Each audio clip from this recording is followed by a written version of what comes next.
evening. I would like to call to order the Seminole County School Board meeting for April 26, 2022. Tonight, the Invocation and Pledge is led by Member Karen Almond.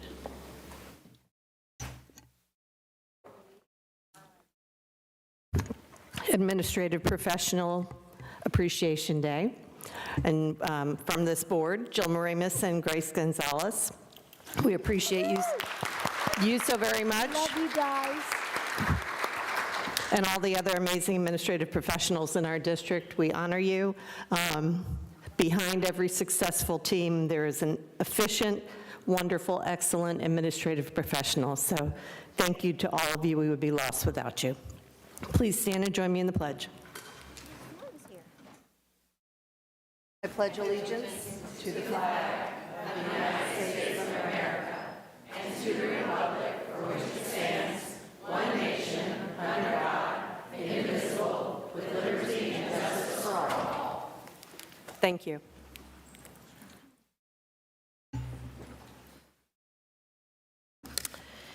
As this meeting commences, please be advised that it's unlawful for any person to knowingly disrupt or interfere with administration or function of any school board or activity on school board property. It is the expectation that every person present or who enters this assembly will conduct themselves with civility, courtesy, and restraint. This meeting will be conducted pursuant to the district policies and procedures as they relate to order and decorum. Disruptive behavior and actions are counterproductive to the advancement of pertinent district business. Therefore, each individual is warned that failure to conduct oneself with civility and propriety may result in removal. We thank you in advance for everyone's adherence and cooperation. I would like to note for the record that all school board members, superintendent, board clerk, and board attorney are present. Madam Clerk, do we have any acknowledgements? And Superintendent, do we have any agenda modifications? Yes, the addendum for good cause is marked on our electronic agenda by a green flag named addendum item. Okay, school board members, do we have any agenda modifications? Roll call order for tonight is Member Kraus, Member Almond, Member Calderon, Member Sanchez, then myself. Member Kraus? Yes, I'd like to pull item 6R for clarification, please. Member Almond? No modifications, thank you. Member Calderon? No modifications, Madam Chair. Member Sanchez? No modifications, thank you. And I have no modifications. Do I have a motion to approve the agenda outline? So moved. Second. Any discussion? All in favor say aye. Aye. Any opposed? Member carries. Superintendent, we have presentations and recognition. Yes, first we have our Veteran of the Month, and Dr. Craig Johnson will introduce her.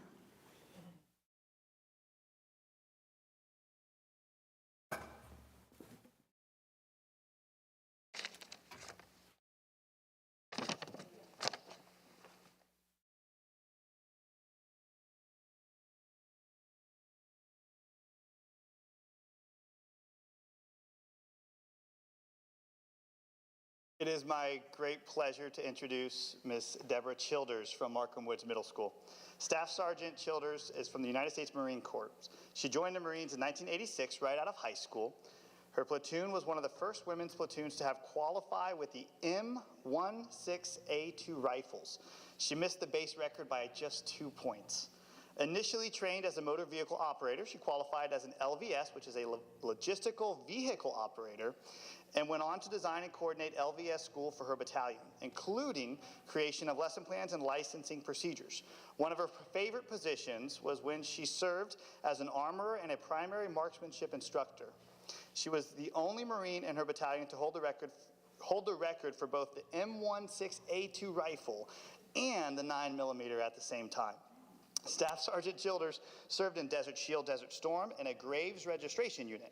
Prior to this time, Armory Mortuary Services took care of the remains of Marines. This conflict saw the expansion of those duties as Marines took care of not only our own fallen comrades, but other combatants in our sector. After serving 16 years in the Marines, she finished her service as a platoon commander and was responsible for coordinating the annual training for the battalion. She double majored in psychology and sociology at Stetson University and obtained a master's degree from UCF in applied sociology. She has worked in a variety of positions in Seminole County Public Schools, from an autistic unit at Eastbrook Elementary, a reading teacher at South Seminole Middle School, Lake Howell High School, and Markham Woods Middle School, to a civics teacher at Markham Woods Middle School as well. While at Lake Howell High School, she coached swimming, diving, and water polo. She's currently teaching U.S. history and speech and debate at Markham Woods Middle School. Staff Sergeant Childers met her husband Dennis in the Marine Corps. They have been married for almost 27 years. Dennis works for Ferguson Enterprises and has been with the company for almost 31 years. They have 3 daughters. Jordan is an HR specialist with Orlando Health and is working on obtaining a master's in human resources at Rollins College. Jennifer is working on her doctorate for physical therapy at the University of St. Augustine. And Jacqueline is attending the University of Miami, working on her master's in coastal zone management with plans of attending vet school in the spring. I am so proud to introduce Staff Sergeant and teacher, Ms. Deborah Childers.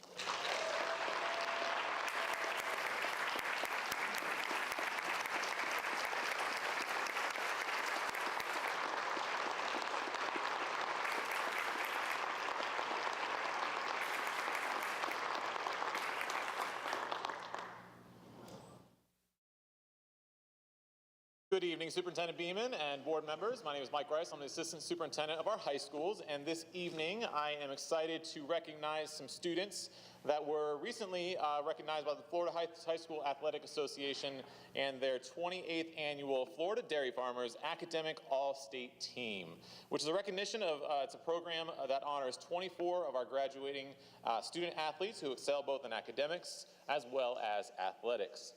Of the 120 nominees that came in statewide, this outstanding academic honor has been awarded to 12 girls and 12 boys from across the state, and each nominee was evaluated for their athletic participation, their academic record, extracurricular activities, community service, and an essay. Each of the students that were selected are going to receive a $1,700 scholarship and a medallion at a banquet that's going to take place in June. And one female and one male athlete will also earn an additional $4,600 by being named the Ronald Davis Scholar Athlete of the Year. It's the most prestigious award given by FHSAA. So of the 24 students, we are very proud to say that we had 3 students right here from Seminole County that were selected, and very honored to award them tonight.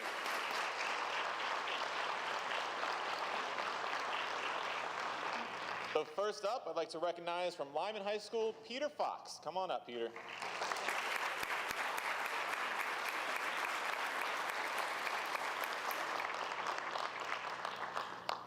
Peter owns a 4.732 GPA, and that ranks second in his class of over 440 students.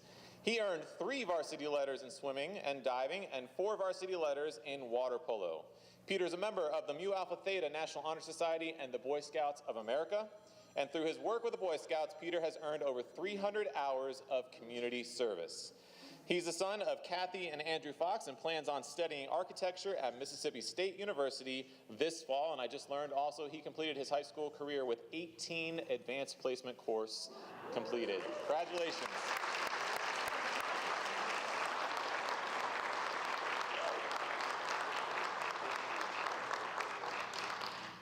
Next up, I'd like to recognize from Oviedo High School, Eleanor Duffy.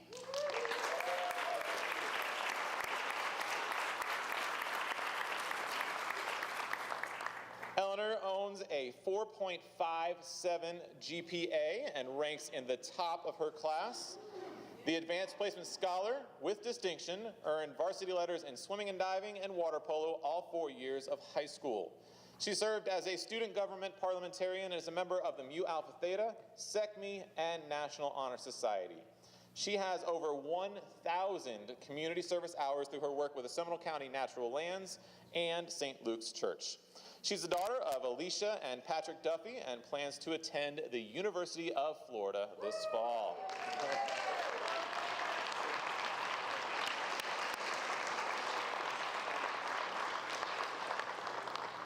Congratulations. And last but certainly not least, from Haggerty High School, Reagan Eastlick. Come on up, Reagan.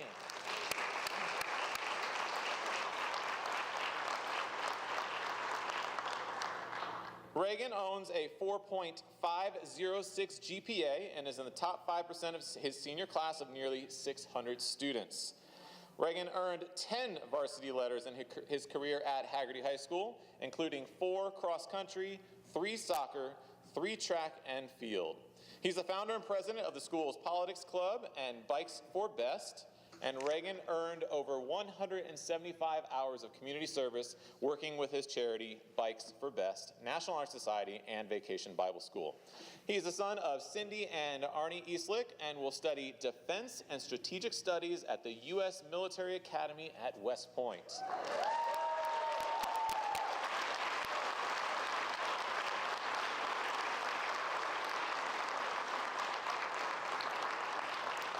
I just want to say congratulations to the 3 of you. Awesome work. We can't wait to see what the future holds for you and the great things that you do in our world. And I also want to say thank you to the principal of Haggerty High School, Rob Frasca, and their athletic director, cross-country coach, and track coach, Jay Getty. Where are they at? I know there's some, we're back in the back right there.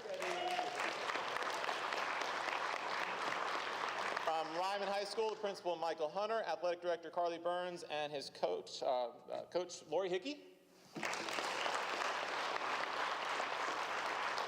Oviedo High School, Dr. Trent Daniel, principal, and the swim and water polo coach, Charlie Rose. Congratulations.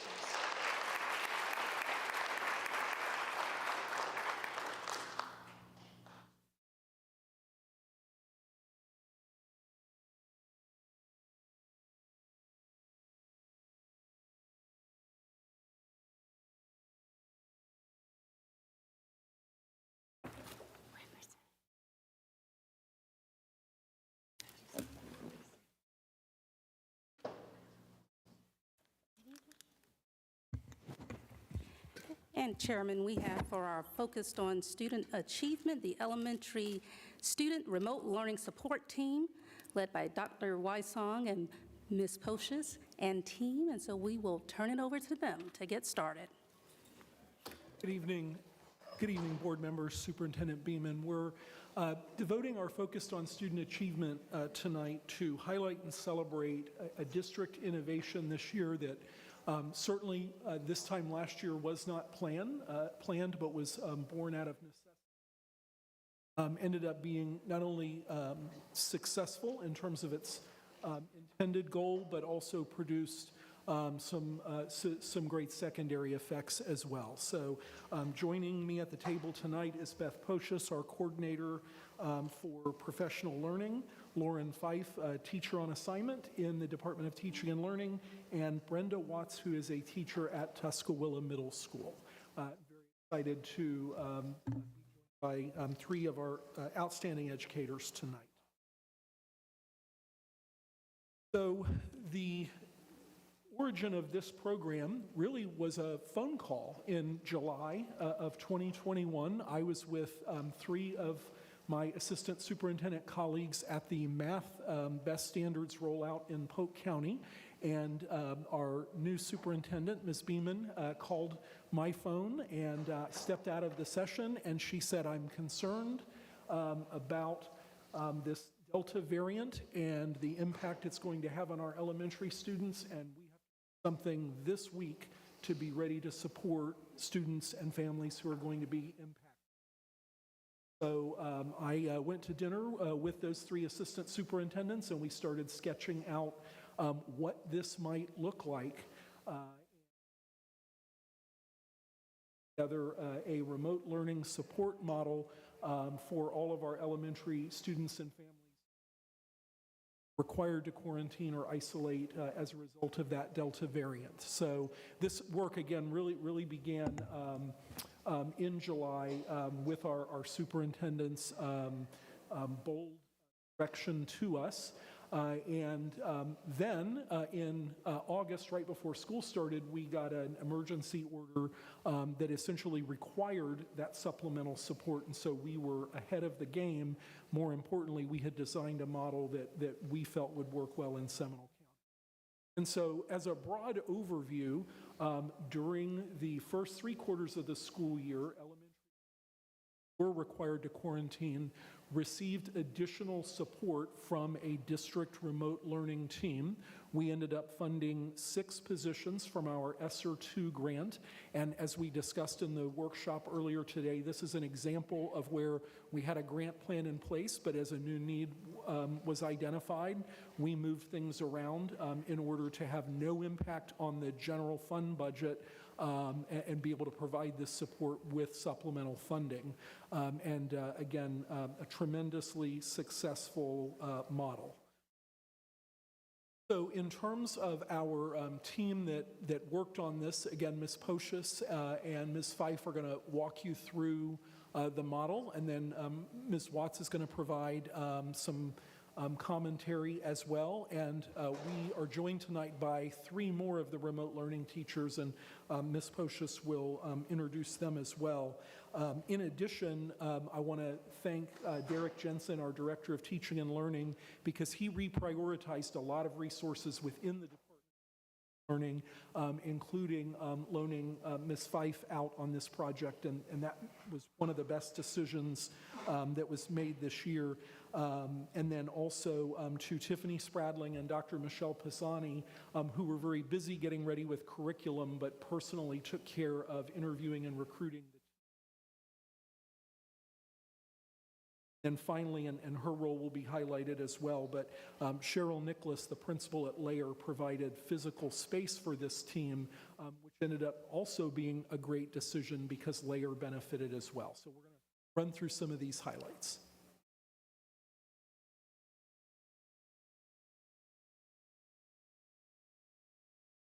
Good evening. Thank you.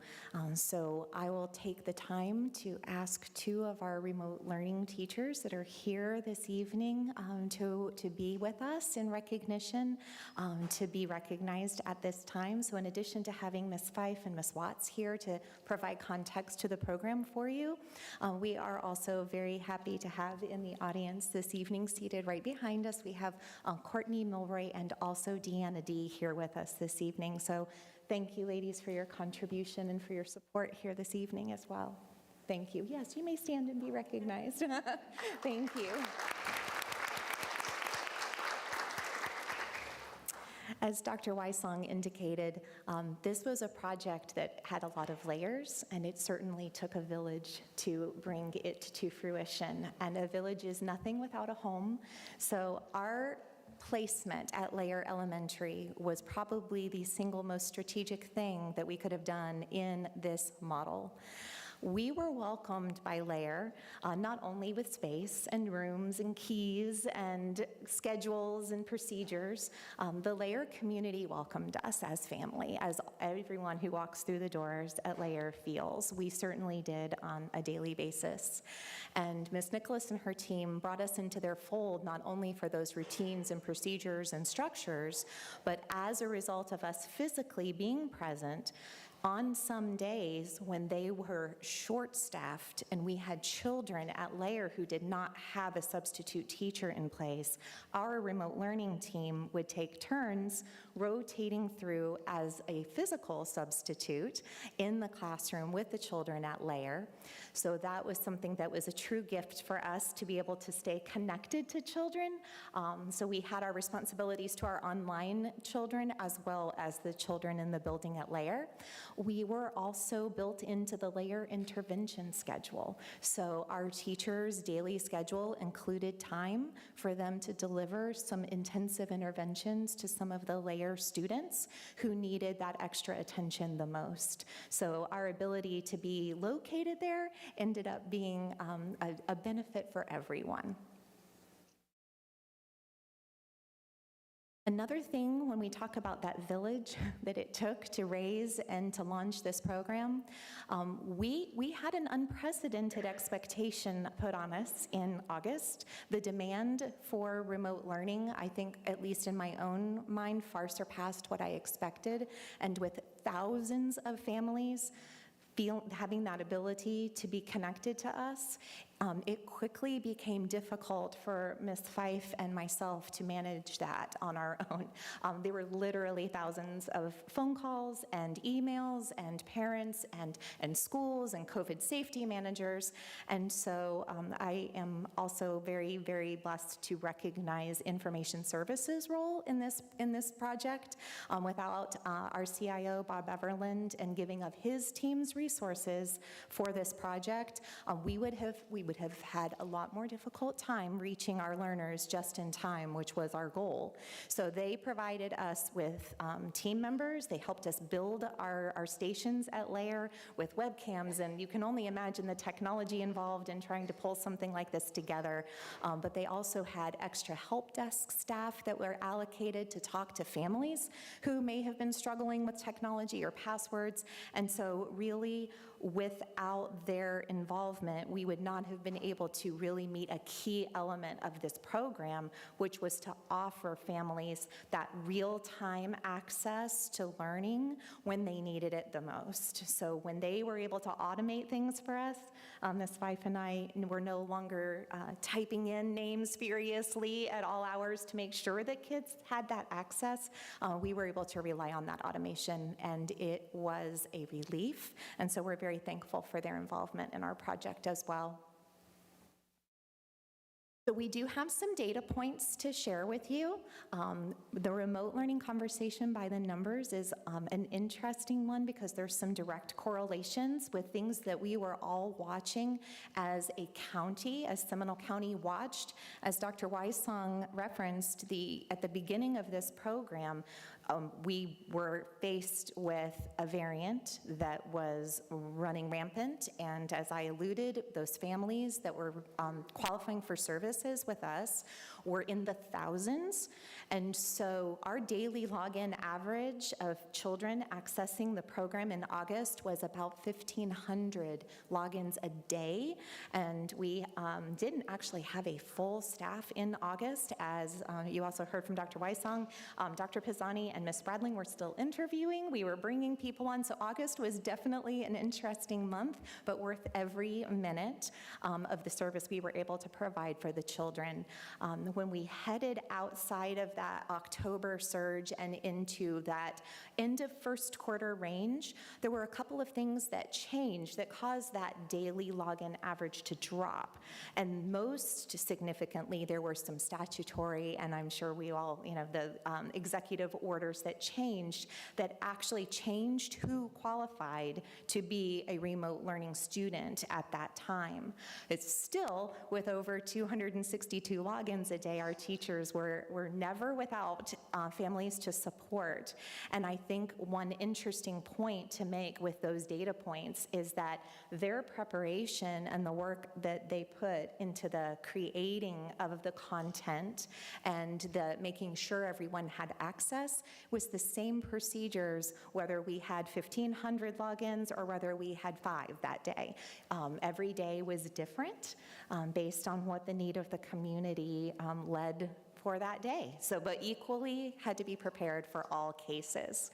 So into the second quarter, that daily login average began to drop, and we had some conversations then before we started the second semester, wondering with that login average dropping, let's talk about the relevancy. What point in that login average should we think about how we're using these brilliant and talented resources that we have? But then due to a call from Dr. Weissong over winter break, as we now all know, coming back from winter break, we had yet another variant to welcome. And you can tell in the data we had yet another dramatic surge in the logins.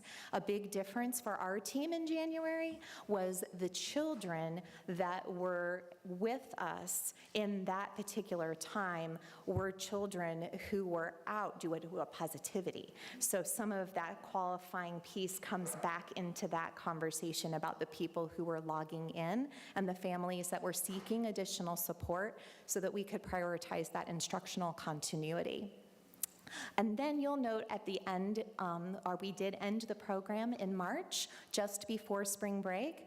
And again, as we had fewer families needing our services, fewer families qualifying, fewer students in need, we were able to successfully call the program to a close, and we were able to offer the services of these very talented teachers to other schools in our system who has equal challenges as Layer certainly did. We also had other schools that could benefit from having them on their campuses. So we were able to send them to schools where they are now working, and their talents are all afresh and anew. And with that, I'm going to turn the conversation over to Lauren Fife, who will give you a little bit of a different picture about how we really dove into the instruction and how we designed the program. The content for our remote learning program was taken directly from our district's instructional frameworks, including slide decks and other materials created by our content specialists. The lessons chosen were based on the scope and sequence for each grade level from kindergarten through 5th grade. Our goal in doing this was to provide our remote learners with relevant lessons that would align with the instruction being taught by their regular classroom teachers. The lessons that were used in remote learning were originally designed for students in a face-to-face classroom setting. I was able to provide extensive ongoing support and professional learning experiences for our remote learning teachers, and that helped them find and modify their lesson content to better fit the needs of our remote learners. We wanted to ensure that our students were actively engaged in our lessons, which resulted in the creation of additional professional development regarding the use of SCPS digital tools. In addition, resources were developed for communicating with parents, such as scripted responses to frequently asked questions, how to convey information through Google Classroom, and where to direct parents and students if further assistance was needed. Each member of our remote learning team had both a binder and digital copies of daily procedures, checklists, and protocols to follow for items like attendance, data collection, and how to effectively use the Google Classroom space. Our remote learning teachers were also provided professional learning on many of our SCPS digital tools, including Nearpod, Google Jamboard, Tumblebooks, WorldBook Online, CPalms, and other approved sites containing virtual manipulatives for students to see and use during math time. Many teachers on assignment with teaching and learning, including our online instructional design team, were involved with helping to train our remote learning teachers with these tools. So what did a day in remote learning look like for students? Every morning, students who qualified for remote learning would have a grade-level Google Classroom that could be accessed through the portal by clicking on the Google Classroom tile. A daily schedule was posted in each classroom informing students when to log on to Google Meet to participate in the live lessons. Students would simply click on the Join button within the Google Classroom to access their remote learning teacher and grade-level peers. Live lessons occurred in both the morning and the afternoon at varying times based on the student's grade level. This slide shows an example schedule that students would follow.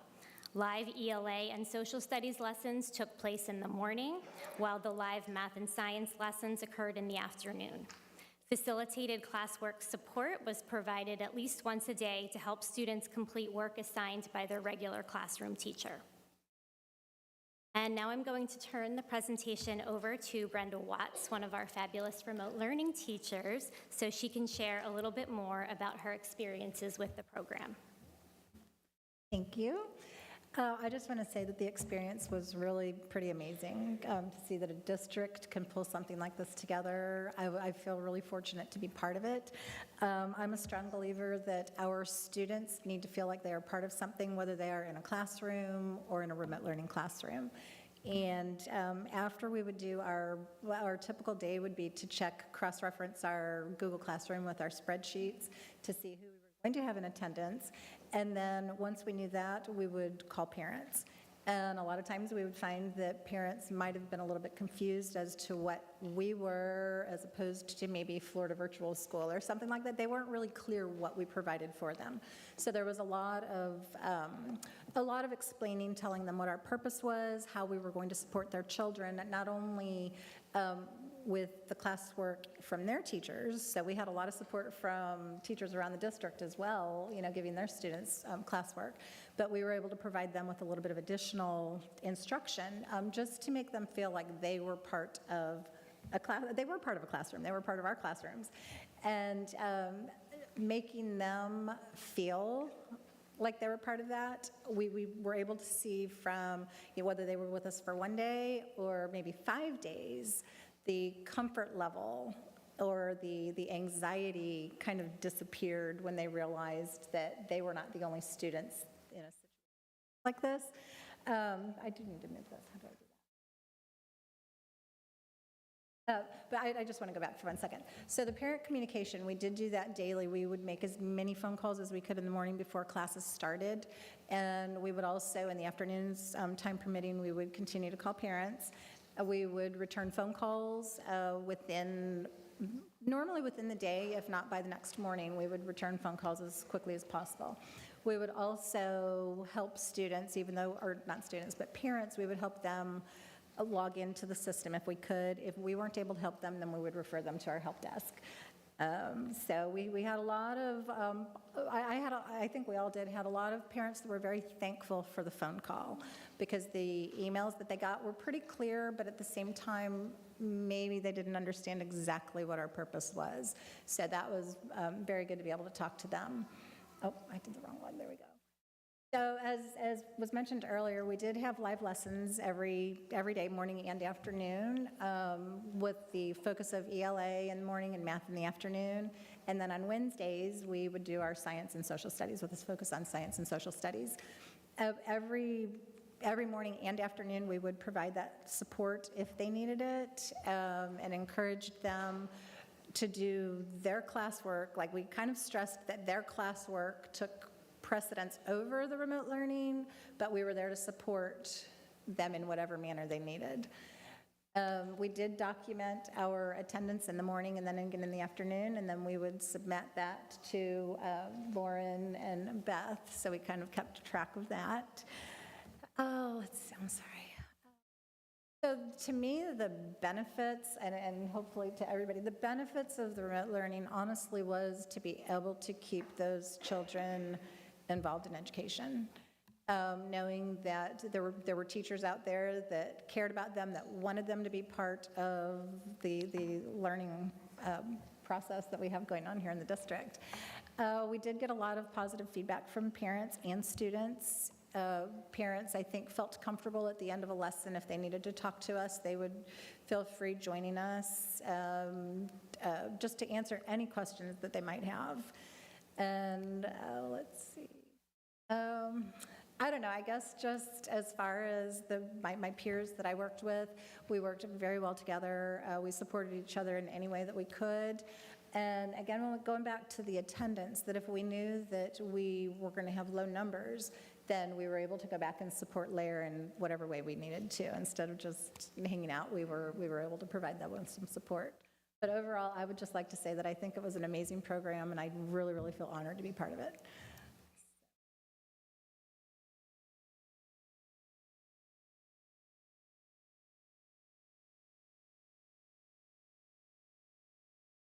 Thank you. And we did feel that the program was highly successful. A couple of other data points to quickly share with you. We did serve over 2,000 unique students in the time that we ran the remote learning program.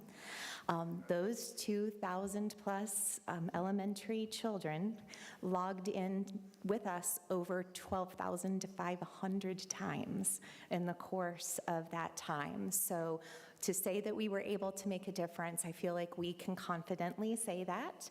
And we had a lot of very positive family feedback. And so there's just a few quotes that we put before you tonight just to share that we did have sincere appreciation for our remote learning teachers. Thank you for putting together a program like this. It was very impressive and shows a lot of care and efforts for our children. Came in from one thankful family. I think in particular our early childhood families had a very, very eye-opening experience with this process. So we did get a lot of feedback from our kindergarten parents and guardians saying this particular one, how nerve-wracking for both of us. However, it was a great experience. And then the last quote we're providing for you this evening is, my son was extremely nervous working with a new teacher through remote learning, and he hasn't always connected with teachers. He absolutely loves his remote learning teacher. She is patient and kind and caring. She has been doing an excellent job teaching these kids as they go through quarantine. And so that's our why. And we do thank you so much for your time this evening and celebrating the success of this project with us. Member Almond, you had a comment? Thank you. I have a comment. I was at Lara for another purpose one time a couple months back, and the entire time I was there, I heard about you fantastic teachers and what good people you were and how you embraced the school and helped them. So thank you for the opportunity for us to tell you thank you for what you did for the kids, like going above and beyond. Thank you. I too echo Member Almond's comments. I thank you for being so quick on your feet, and you're fabulous teachers. You know, we assign a problem and you figure out a way to fix it, because that's what you do. I'm curious to know, Dr. Weissong, are there best practices that we learn from this regarding, you know, perhaps hospital students or at homebound students? I'd be curious to know. I think there are a number of learned from this project. I think, first of all, we've collected and cataloged these resources so that if we ever have to deploy this model again, but if we needed to, we could tap into our state-required instructional continuity plan preserved. I do think there are other potential applications here.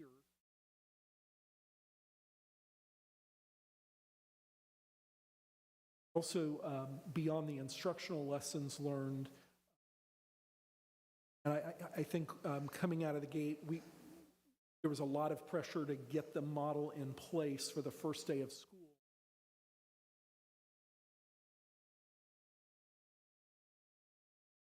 But we decided we were going to be very deliberate and get the right team, and I think good lesson learned for all of the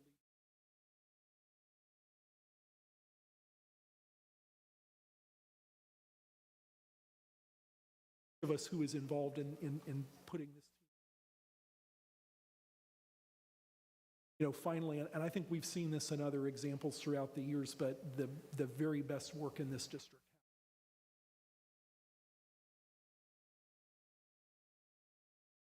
But it's the other teams working behind. Technology automation to the point where up early before their duty time, saw the email from a parent that their student was going to have to quarantine. They got those codes in, and the idea that that student could be in a 9 a.m. class, you know, really pretty impressive. So I think there's a lot of lessons learned. I just want to say thank you for everything that you guys do for our children and teachers. You know, as a teacher myself, you know, beg, borrowing, and stealing ideas is the motto. I mean, and it takes a village, but learning from each other and adapting, and it's been so successful, and you leading the pack has been just remarkable, and we can't thank you all enough, and all of our fabulous teachers and virtual platform, and we could have never done it without you, so thank you. Thank you all. We appreciate it. Okay. Board members, items for discussion. Member Kraus? No, I have no Member Almond, No, thank you. Member Calderon, No, thanks, I'll wait for committee. Member Sanchez, No, same. and I have none as well. And now we are at public comment, so Member Sanchez, would you please read the statement? Sure. The purpose of public participation segment of the board meeting is to allow the public to address matters with the board's jurisdiction and not for resolving individual grievances or disputes. Public comments related to education, the board agenda, and the district are welcome and encouraged. To maintain orderly conduct, the public comment section of the meeting may not be used as an open forum to discuss matters unrelated to education. To support or oppose candidates for public office, including presentations of political and/or campaign issues, announcing candidacy or campaigning, or to engage in commercial speech attempt to sell a service or product to the board or the public. Nor is it a forum to address matters involving disciplinary actions of any kind, pending claims, complaints, or litigation against the district or district personnel. Also, public comment is not a forum to engage in personal attacks against the school system employees or board members. Statements made by a member of the public shall be limited to 3 minutes duration. One designated group representative speaking in proposition before the board will have a maximum of 6 minutes. No speaker may yield his or her time to any other person. Substitutions of speakers will not be allowed except in exceptional circumstances as determined by the presiding officer. Speakers shall direct their comments only to the board and may not address the audience or other speakers. This policy does not prohibit the board from maintaining orderly conduct or proper decorum in a meeting, public meeting. Thank you. Okay, first we will have Julie Reckner, followed by J.J. Holmes and Allison Holmes.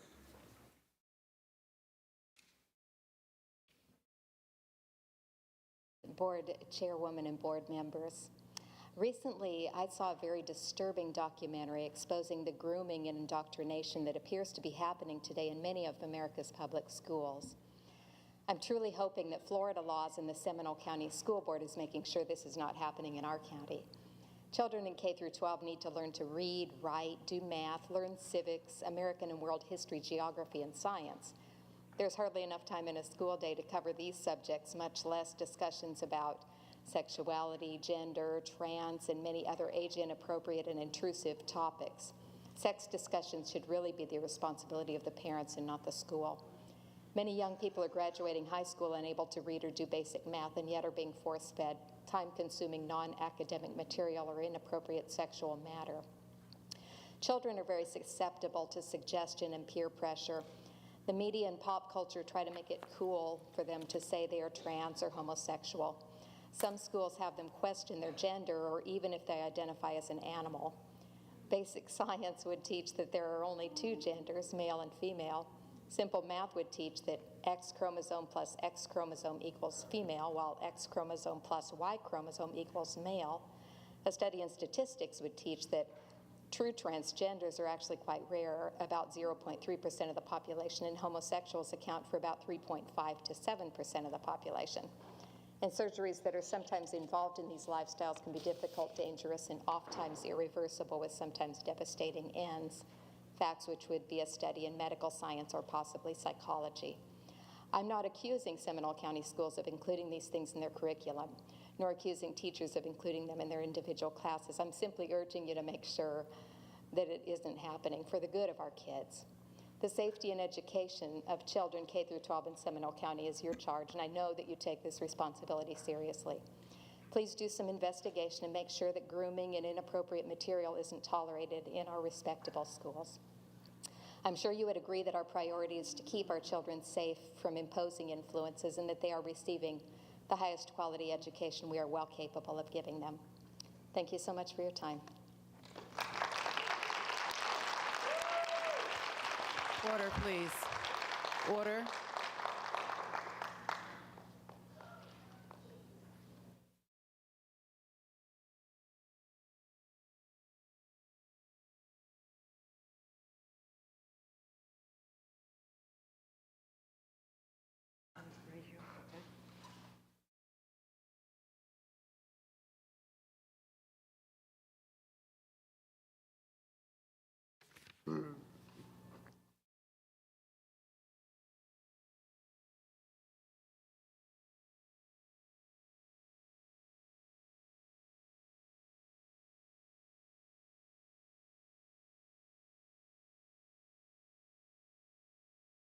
Okay.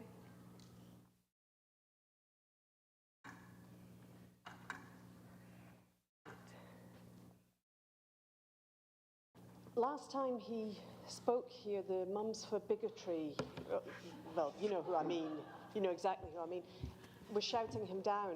I'd like to make sure that he can start... Order, please. Order, please. I'd like to make sure he can start again. Order, please. Order, please. Order, please. It is now time to allow JJ to speak. If he gets shouted down, I would like to stop him, and he gets his 3 minutes back to start again. He's on a communication device. Shouting him down is going to, he can't just stop it until they calm themselves down. So, okay, you ready?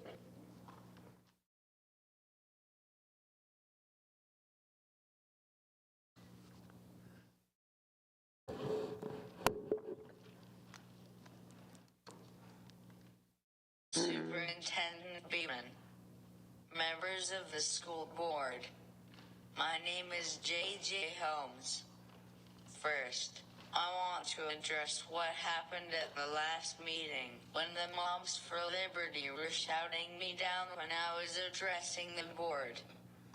I want the board to know, no matter how much I am heckled, bullied, or threatened, I will not back down.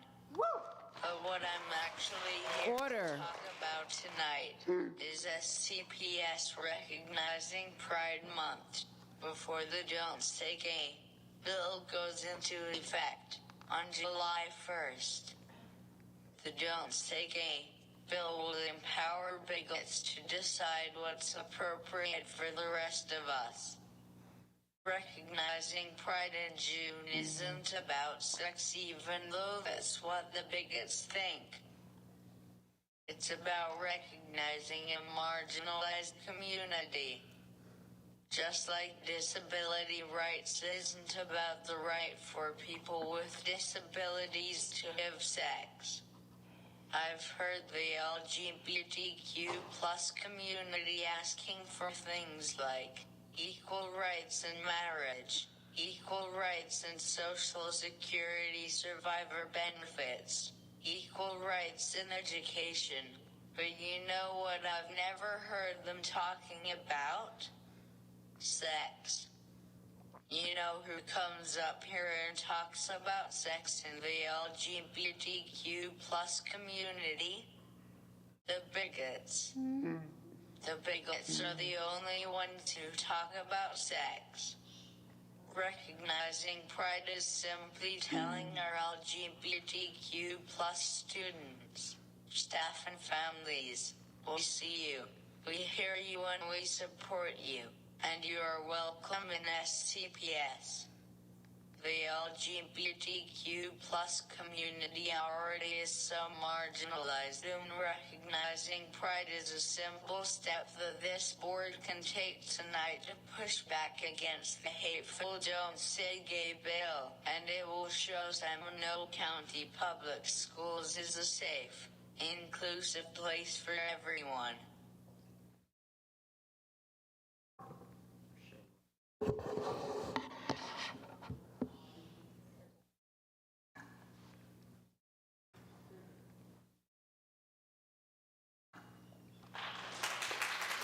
Order. Order. Quiet down, please.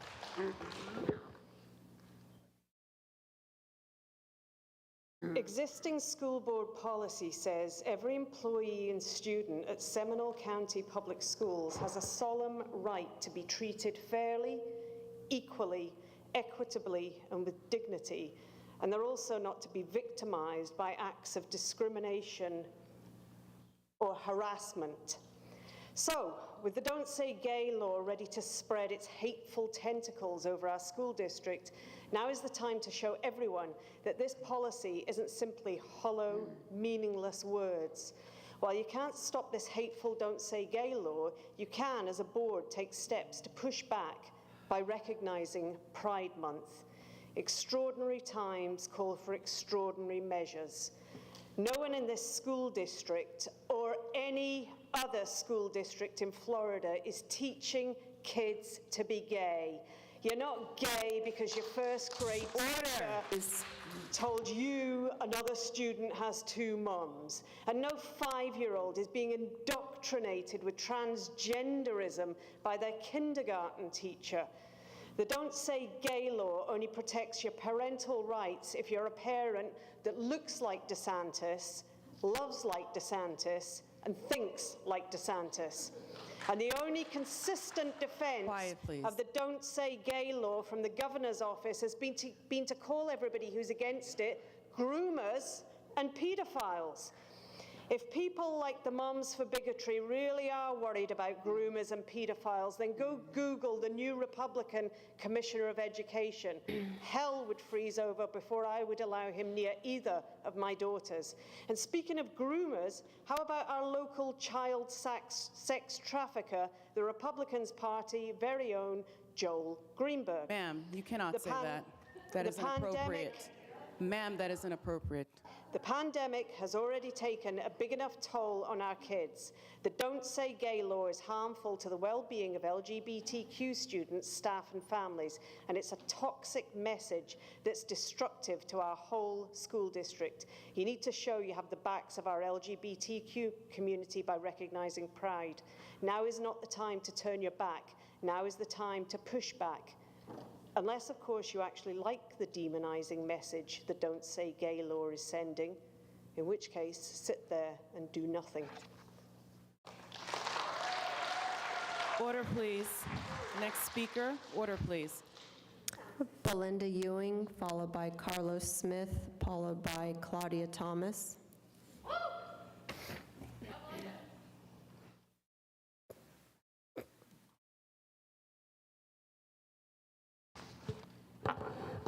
Good evening. I'm Belinda Ewan, Seminole County. When I went to school, the school didn't affirm me or my lifestyle. If you want to be inclusive, you will need to celebrate and validate a whole lot of things because there's a vast population in Seminole County to represent. What about all the fads and fashions that are constantly changing for teenagers? They are like waves tossed in an ocean. Don't you remember? I am an expert on being a teenager. As former teenagers, weren't we all looking for acceptance and affirmation? Teenagers are trying to find themselves and make sense of the world around them, but that comes with time, experience, and wisdom. And the person I thought I was and the group I identified with at that point in my journey is not who I am today.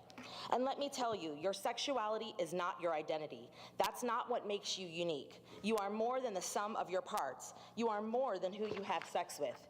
You are intrinsically unique, filled with potential. You are the only one like you, and you bring value into this world.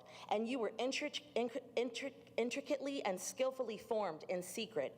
You are fearfully and wonderfully made.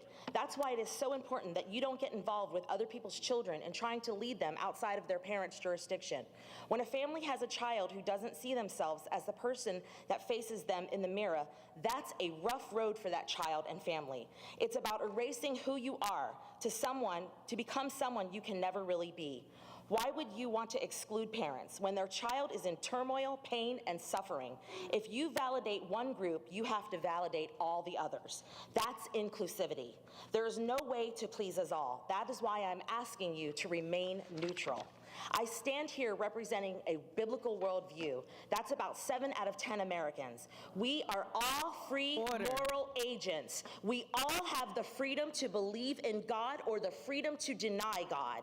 This country was founded on Judeo-Christian values by the founders who were Quakers and Puritans, disciplined in biblical standards. I have the right to lead my children according to my beliefs. The Bible teaches kindness. It says to be kind and compassionate to others. Thou shalt not steal. Yep, that's good. Thou shalt not kill. Yep, that's good. Thou shalt have no other gods before me. Yep, it's good. I have to be faithful, especially to the lover of my soul.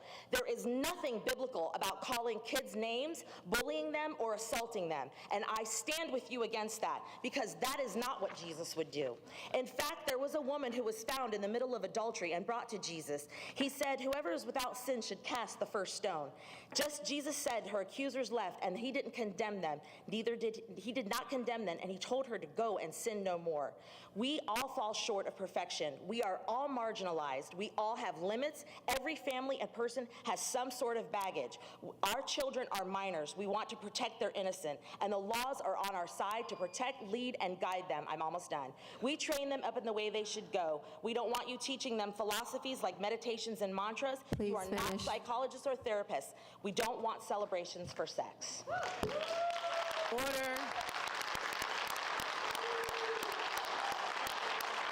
Order, please. Carlos Smith, followed by Claudia Thomas. Good evening, Seminole County School Board.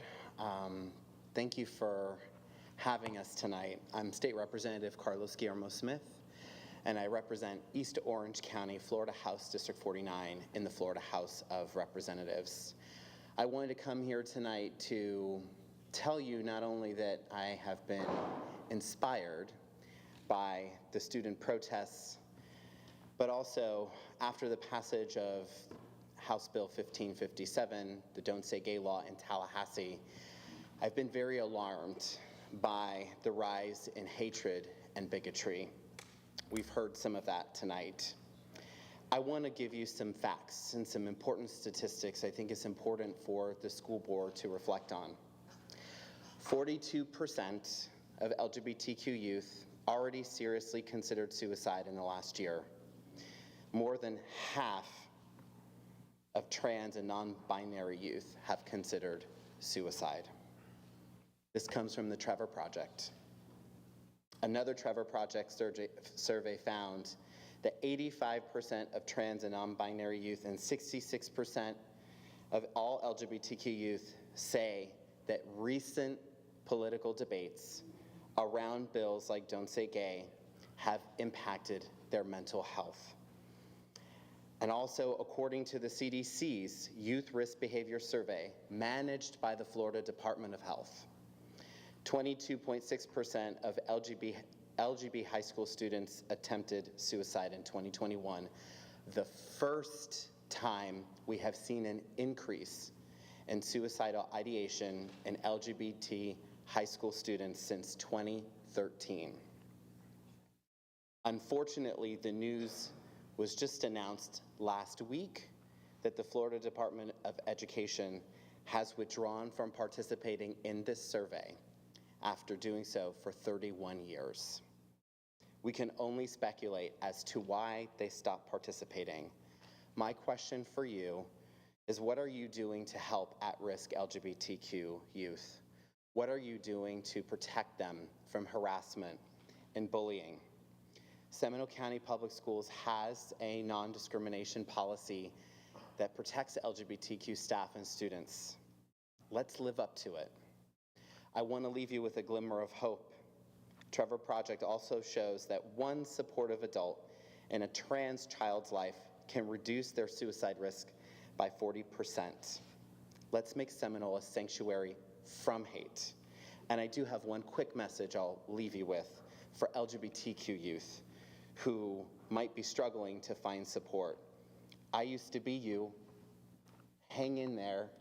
It gets better, and we'll keep fighting for you every single day. Thank you. Order, please. Next speaker.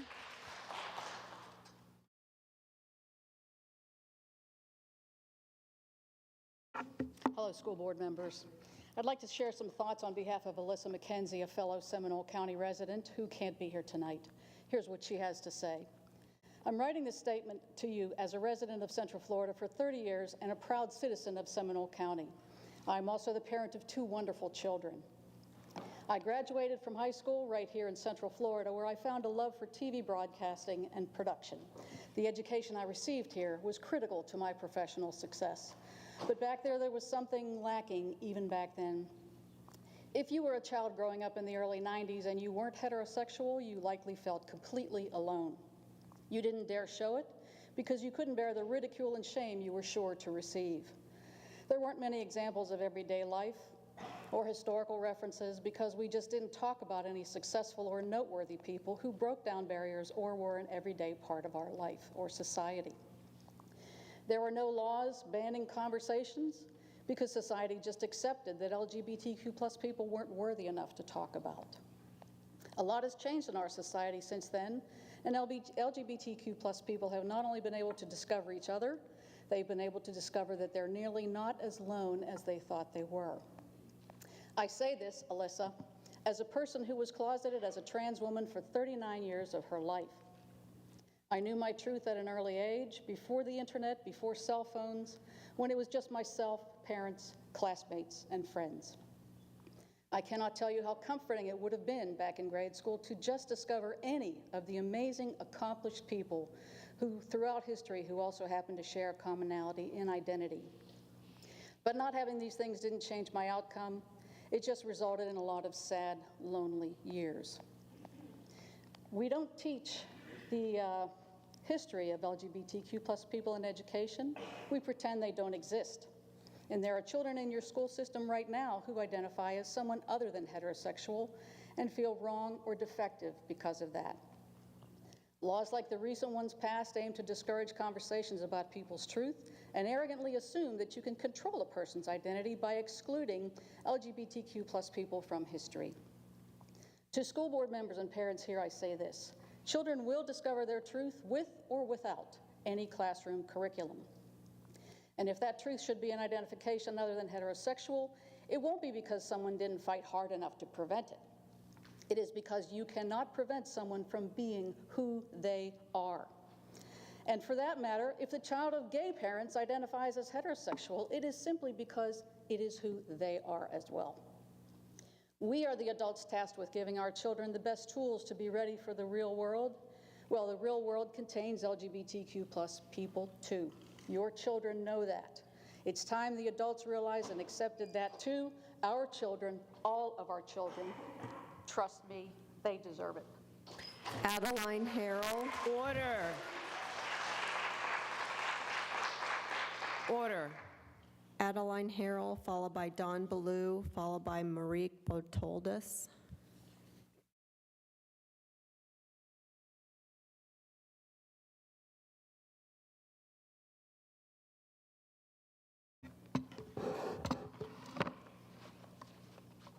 Good afternoon, esteemed school board council. My name is Adeline Harrell, and I'll be speaking on the Don't Say Gay bill. This piece of legislation is so clearly vague that any motive, whether for or against LGBTQIA+ communities, can be accomplished. It is through said vagueness that will offer any politician or influential leader within the school system to have discretion to act in whatever they deem their interpretation of this legislation to be.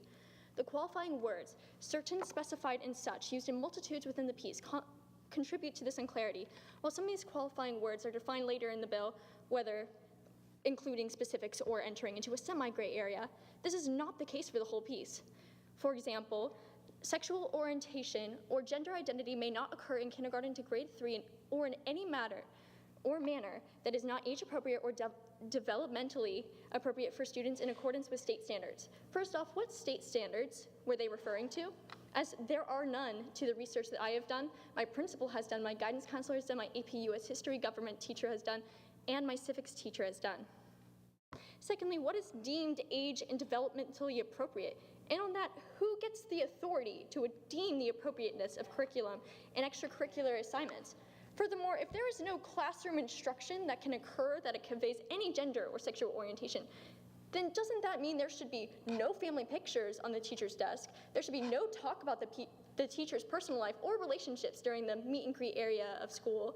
There should be no pronouns, gender designations, or implied or explicit associations of feminine and masculine traits to actions, jobs, etc. Also, would that not constitute honorifics? Now you might understand, Mr. and Mrs. Well, clearly we can use that out of line. Well, what if this person is a trans teacher, a non-binary teacher, a gender fluid teacher? Then how do they explain to their students why that they have not chosen to choose a Mr. or Mrs. honorific? Is that not age appropriate? Well, if that is not age appropriate, then we can't use Mr. or Mrs. as under Title IX of the US codes.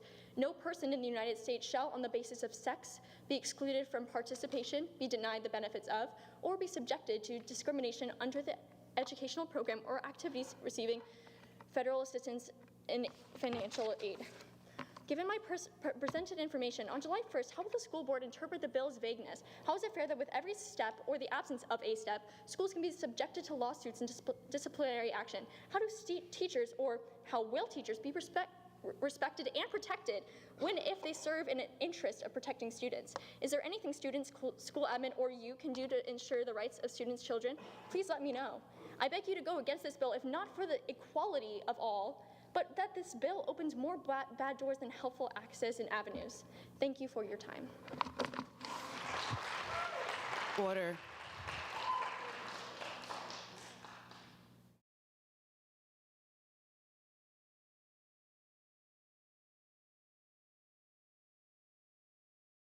Good evening. My name is Dawn Ballou. I live in Winter Springs, and I'm the parent of 2 SCPS students. For more than 20 years, most of my adult life, I've participated in Central Florida public education. First as a grad student, then a public school teacher. Later, I became an SCPS parent and volunteer. Now, I also work in communications at a local public college.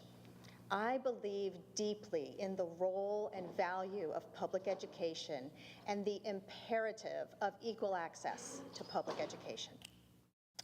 With the signing of the so-called Parents' Bill of Rights, that law, I fear equal opportunity and access to public education is threatened. As my fellow educators here know, to prepare to teach, you learn about child development, including Maslow's hierarchy, which states that only when basic needs like food, water, shelter, and a sense of safety and belonging are met, can a person achieve their full potential. For as long as I've been in education, our LGBTQ+ students have always had disproportionate levels of risk of suicide and homelessness. And too often, their shelter, safety, and belonging needs are just not being met. We heard some of those difficult statistics tonight. Rather than seeking to support these students and help them reach their full potential, the legislative majority and our governor are further marginalizing these students with this problematic law.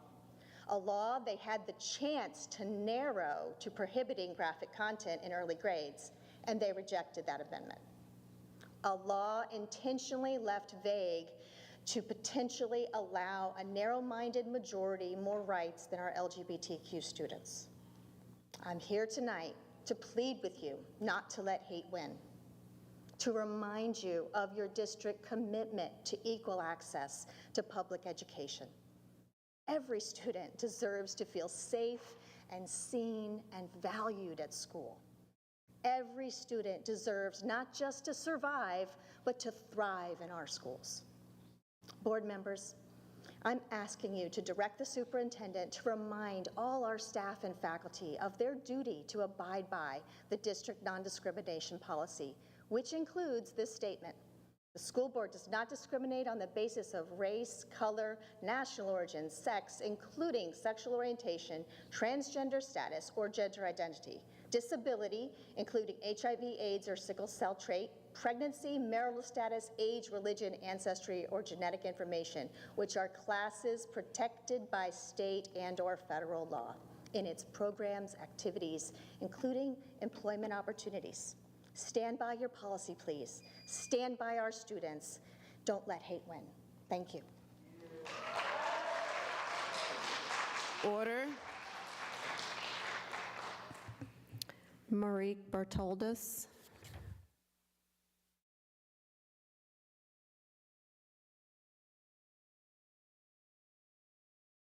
Good evening. I attended the recent Equity Committee meeting.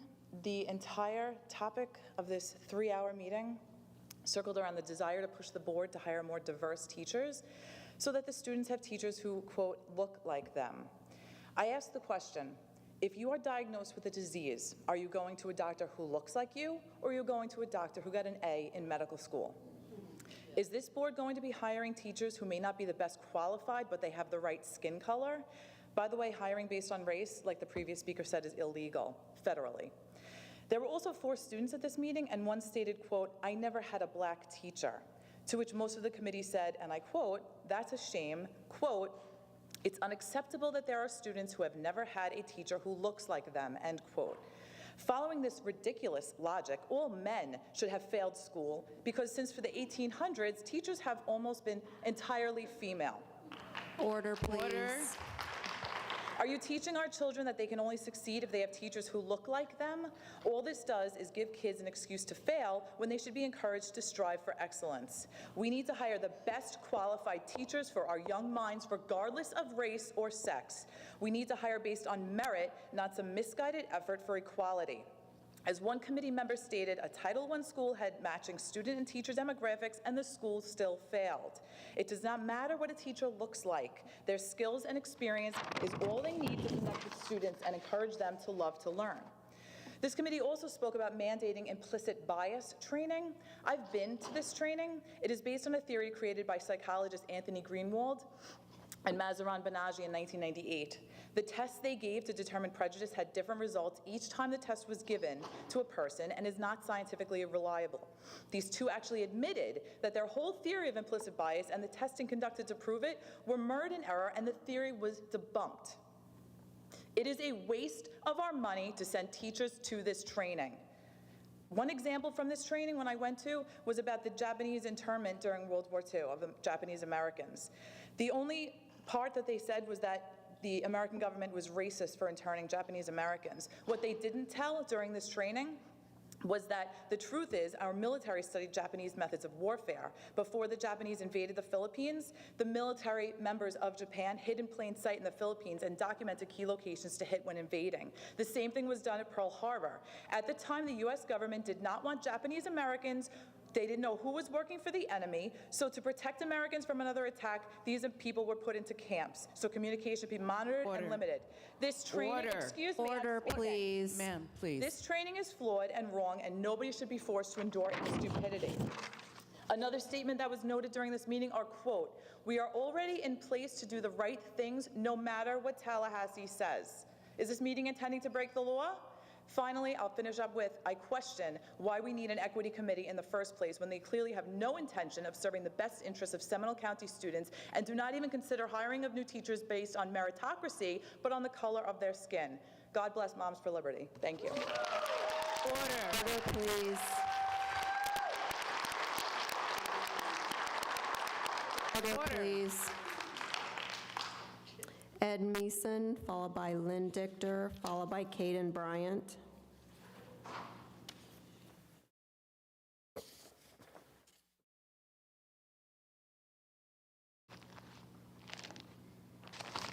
Ed Meeson, Winter Park. I want to conclude a talk I started last month on Step Up for Students. It's a program that was started back in the late 90s.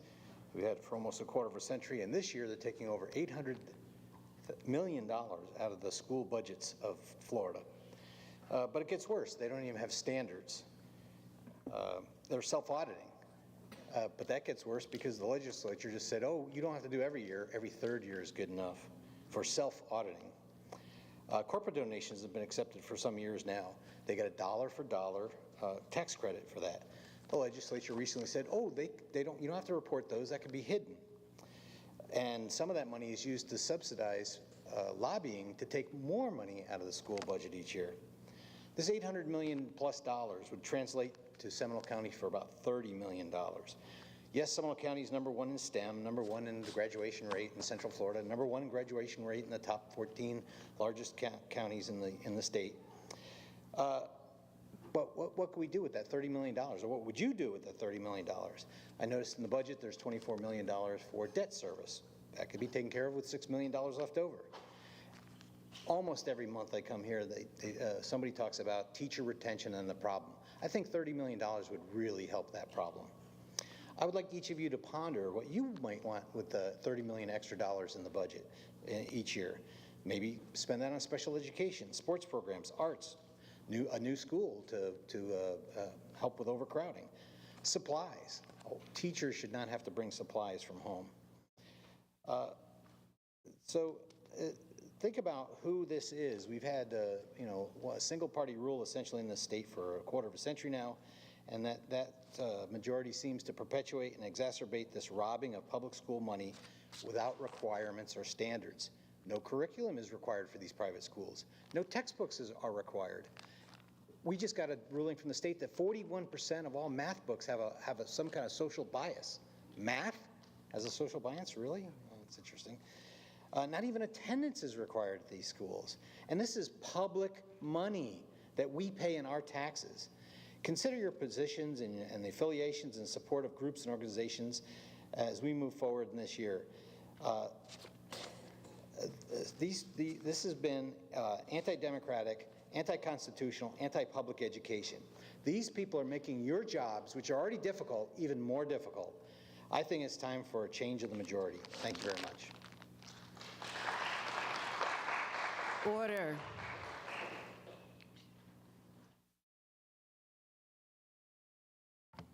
My name is Lynn Moira Dichter from Lake Mary. I've been a resident of Seminole County for almost 39 years. Madam Superintendent, school board members, administrators, and staff, you know me.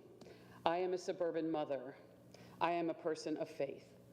I am a proud parent of children who graduated from Seminole County Public Schools. You know me, and yet I sit here month after month and watch this school board hurt those in their care, hurt the students, hurt the staff, hurt those who are brown and black, hurt those who are gay, and hurt those who may need a little more protection. And this month is no different. We are just 35 days away from June 1st, the start of Pride Month, and I've watched this school board crumble when it comes to science or COVID.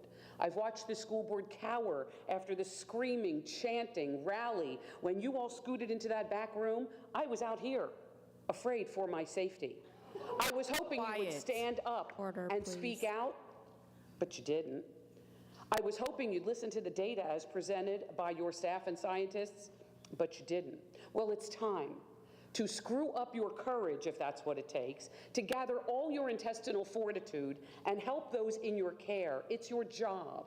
Our LGBTQ students and staff and administrators and lunch ladies and bus drivers and paraprofessionals, you name it, we need you to read and reread and maybe read your own anti-discrimination policy just one more time and protect our precious students.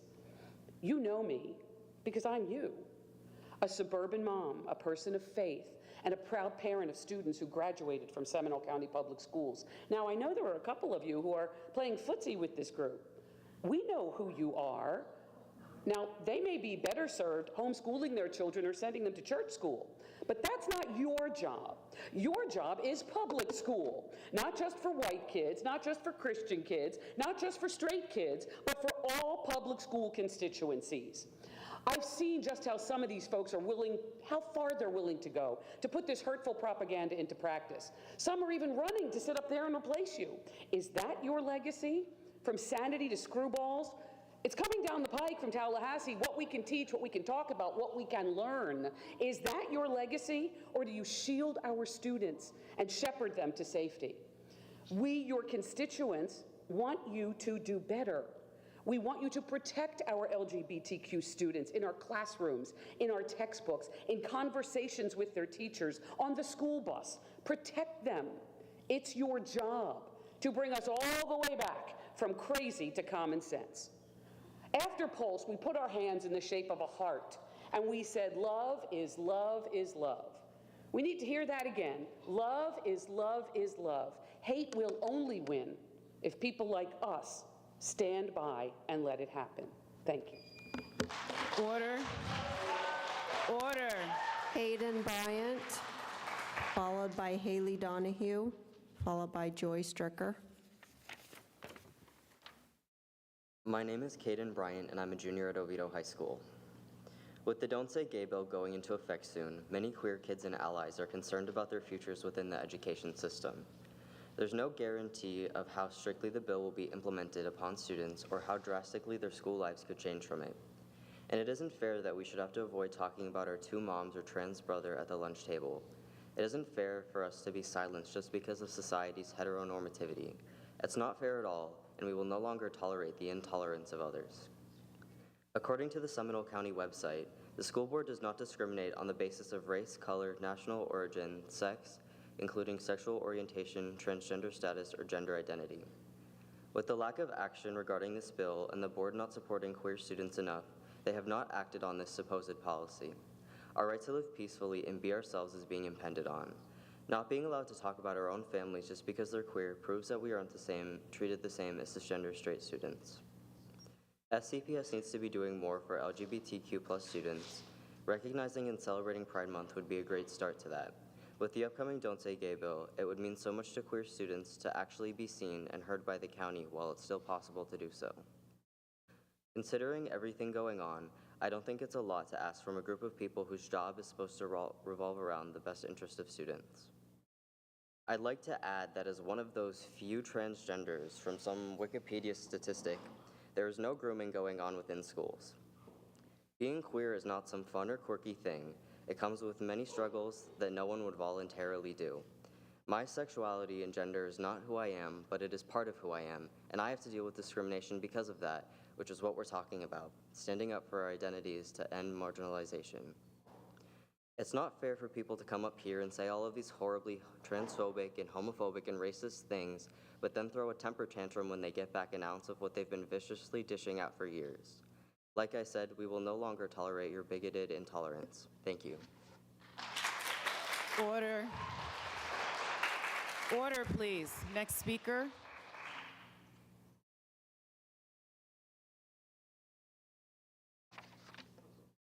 Hi, I'm Haley Donahue. I'm a senior at Winter Springs High School. Earlier, Representative Smith brought up statistics from the Trevor Project, and other speakers have brought up information from Title IX. I'd like to address the issue of bringing up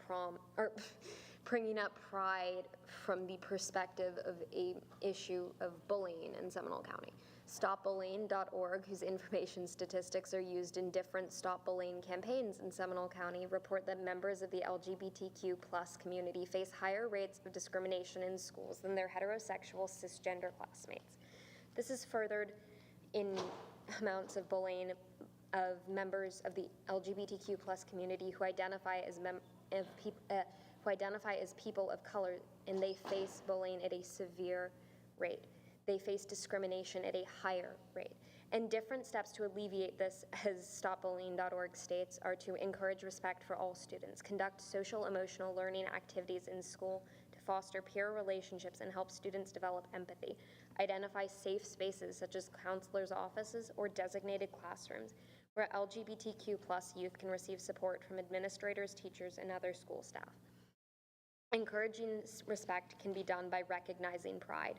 This can be done by giving the LGBTQ+ students in Seminole County Public Schools something that shows them that they are supported, not just by their teachers, but by their administrators and by the school board as well. There's a lot going on right now that tells these students that they're not supported, like the Don't Say Gay bill or the Parents' Rights bill. But it would go a long way to provide further support for members of the community that there are people who are looking out for them on a local level. Seminole County Public Schools website provides information on bullying. It states that it is the policy of Seminole County School Board that all of its students, volunteers, and school district level employees have an educational setting that is safe, secure, and free from harassment of any type. Conduct that constitutes bullying and harassment as defined herein is prohibited. This includes discrimination based on sexual and gender orientation. Therefore, to further this policy, the subject of recognizing June as Pride Month remains firm, as it would remind less conscious and kind students that the LGBTQ+ students are protected just as much as they are under this policy as any other student, and they are just as deserving as respect as any other student. And then the statistic of like 3.57% of people in the United States identify as a part of the LGBTQ+ community. So there are 329.5 million Americans, and multiplying that by 0.0357 is 11.7 million people who identify as members of the LGBTQ+ community. And thank you for your time, and happy Lesbian Visibility Week. Joyce Stricker, followed by Nina Sandberg, followed by Gretchen Hobkirk.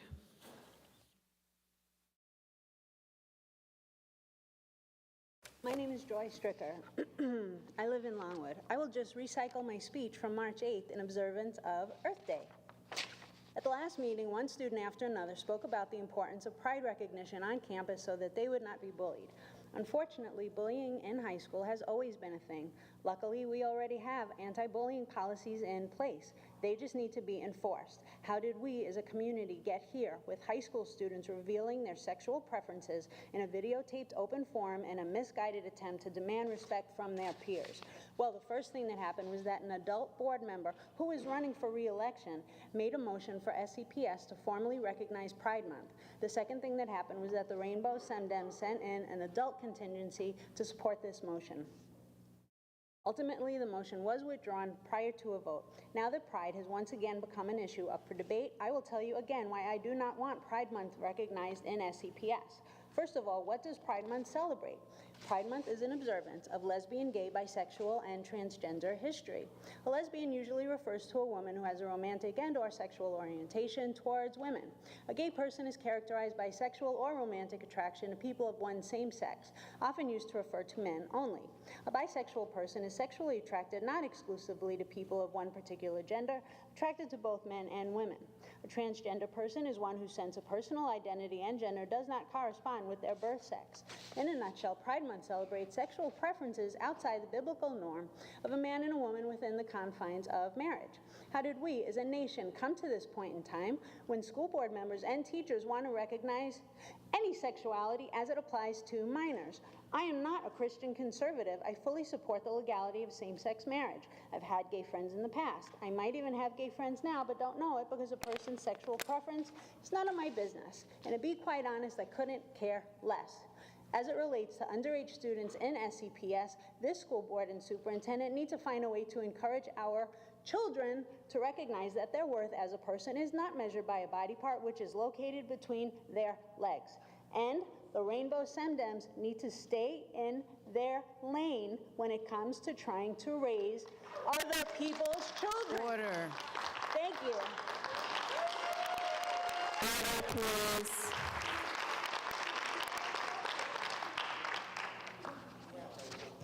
I'm Nina Sandberg. Seminole County Public Schools are supposed to be nonpartisan, non-political, non-religious, and non-sexual. They are supposed to be completely neutral like Switzerland because they have to serve all political parties, religions, cultures, ethnicities, races, etc. SCPS employees are not supposed to be forcing political, religious, or sexual propaganda on other people's children at school. SCPS employees are not supposed to be talking about partisan politics, religion, or sex with other people's children. SCPS employees are not supposed to be displaying political special interest flags in their classrooms. SCPS employees are not supposed to be doing any political, religious, or sexual indoctrination or conversion of other people's children at school.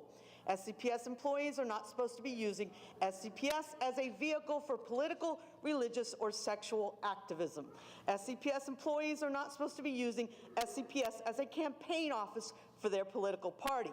These are public schools, and as such, they are supposed to be completely politically neutral territories.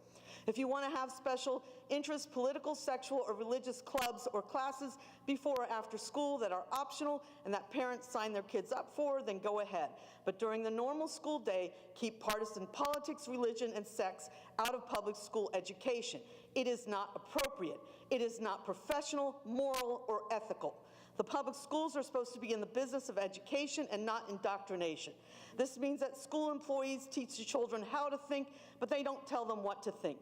SCPS must respect the different cultures, religious beliefs, political beliefs, and personal beliefs of the parents and cannot force-feed the beliefs of the school board, superintendent, or employees on other people's children. During the past year, SCPS has been hijacked by select political activists who want to use this school system for their own political activist causes. That is not appropriate. This is a public school system. It has to remain neutral at all times. You must take your personal political activism elsewhere. You cannot force your own personal beliefs about politics, sex, or anything else on other people's or their children. You need to stay behind the red line with other people's children. You have crossed that red line. You must get back behind the red line. Order, please. Gretchen Hobkirk.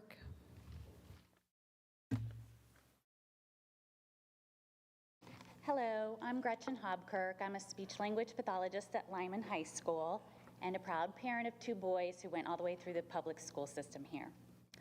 Last weekend, I took a plane to Indiana to go see my dad, and I had to endure a very heated conversation of the people behind me who talked about the evils of the public school system. She talked about how she removed her child from public school to be homeschooled and used all the buzzwords like, I'm tired of these teachers indoctrinating my child with CRT and grooming my child to be gay, and how we're secretly plotting behind closed doors about our agenda. Now, of course, I didn't interrupt them. They weren't talking to me, but it left me deeply offended, frustrated, and very concerned about the image of the public school system that I've worked for 15 years and my children attended. So my point is this. I am suggesting to the school board that you guys use your communication department, come up with a PR campaign that tells the public of the positive things that we do, to let them know about all the procedural safeguards we have had in place for over decades, of all the opportunities the public already has for input on their textbooks, on the curriculum. I didn't even know this stuff existed until this math fiasco came out. I didn't realize that there was teams of people looking at textbooks and that this was open to the public to review before it came out. And I'm a teacher here, so people just aren't aware of this. And it's really important that they're hearing from you guys. They don't want to hear from politicians. They need to hear from the school board, everything that's already in place and the good that you're doing. I also think there needs to be some sort of message taught about the proper use of the vocabulary that's being thrown around. When a student asks a teacher to call them by a different pronoun, and that teacher respects that wish, that's not grooming, it's respect.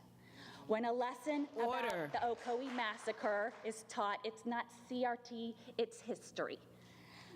Please, unfortunately, this negative attitude that you are hearing about the public school is divisive and harmful. I'm asking for the public to hear from you guys. It's not enough just to sit there and smile and listen to everybody's comment. You gotta be a little more proactive. Please come up with a good PR, positive message campaign and inform the public so that it stops this negative rhetoric before more damage is done. Thank you. Kelly Shilson, followed by Frank Hunt, followed by Debbie Smith. Kelly Shilson.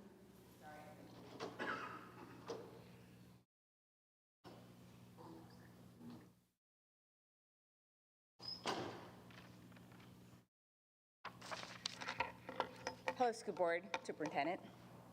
My name is Kelly Shilson. I live in Longwood, Florida. I have a story to tell. From the wisdom of Corrie ten Boom's father. So the line had stuck in my head. Sex, I was pretty sure meant whether you were a boy or a girl. And sin made Tonty Johns very angry. But what the two together meant, I could not imagine. And so seated next to Father in the train compartment, I suddenly asked, Father, what is sex sin? He turned to look at me, as he always did when answering questions. But to my surprise, he said nothing. At last he stood up, lifted his traveling case from the rack over our heads, and set it on the floor. Will you carry it off the train, Corrie, he said. I stood up and tugged at it. It was crammed with watches and spare parts he had purchased that morning. It's too heavy, I said. Yes, he said. And it would be a pretty poor father who would ask his little girl to carry such a load. It's the same way, Corrie, with knowledge. Some knowledge is too heavy for children. When you are older and stronger, you can bear it. For now, you must trust me to carry it for you. From the hiding place, the triumph true story of Corrie ten Boom. We are asking our children to carry loads that are way too heavy for them. They should not be forced, as children, to see and feel the world through the lens of adults. Innocence is worth protecting and worth fighting for. We need to do our part as parents and caregivers to carry certain things for them until they are old enough to bear the load. Please keep that in mind when making all of your decisions. What I see happening at SCPS is death by 1,000 cuts. Today it's Robert's Rules, pronouns, equity. Tomorrow it's pushing transgenderism onto children. Slowly but surely, you are losing your power and giving it to someone who's supposed to work for you. I would ask yourself why the need for all these changes. They may seem minor at the time, but added all together, they could have major consequences. Just a reminder, name-calling occurs when you have nothing else.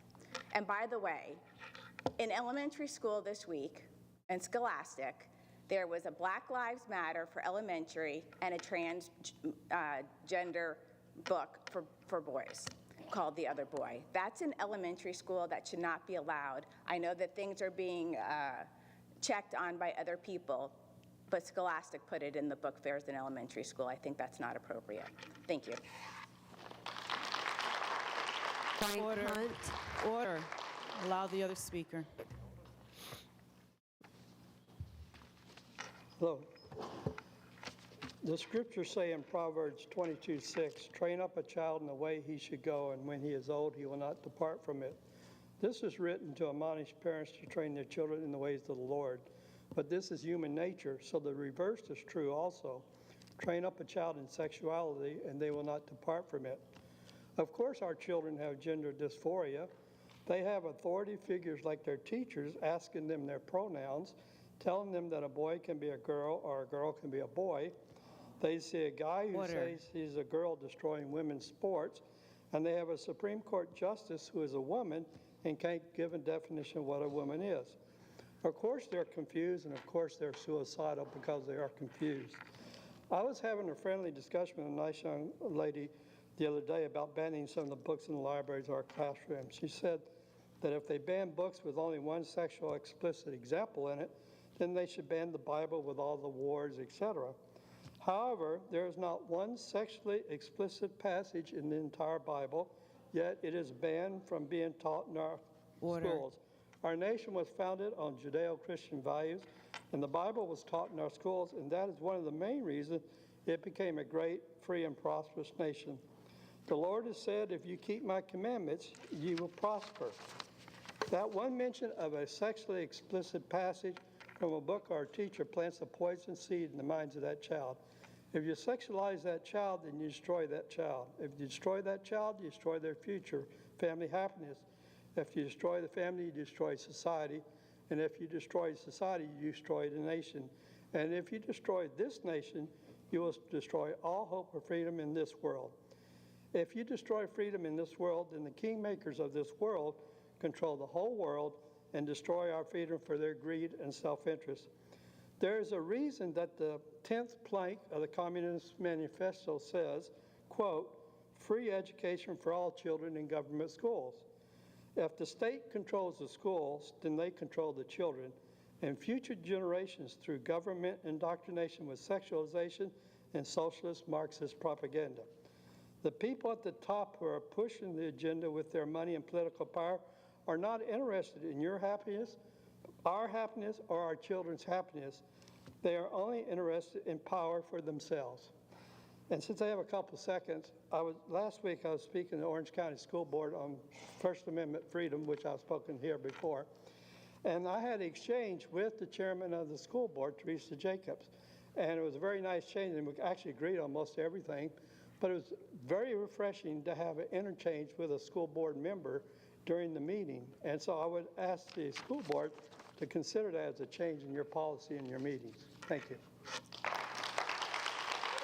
Order. Debbie Smith, followed by Rebecca Newman, followed by Jen Cousins. Hello, Debbie Smith. I've been a Seminole County resident for 33 years. Before I get started with my limited comments, I don't have many, but I saw a lot of students recognized this morning, this evening at the beginning of the meeting. And so I would like just to take a moment to recognize JJ and his advocacy for common sense and inclusion and support for himself and others. So I would like to recognize JJ. Order.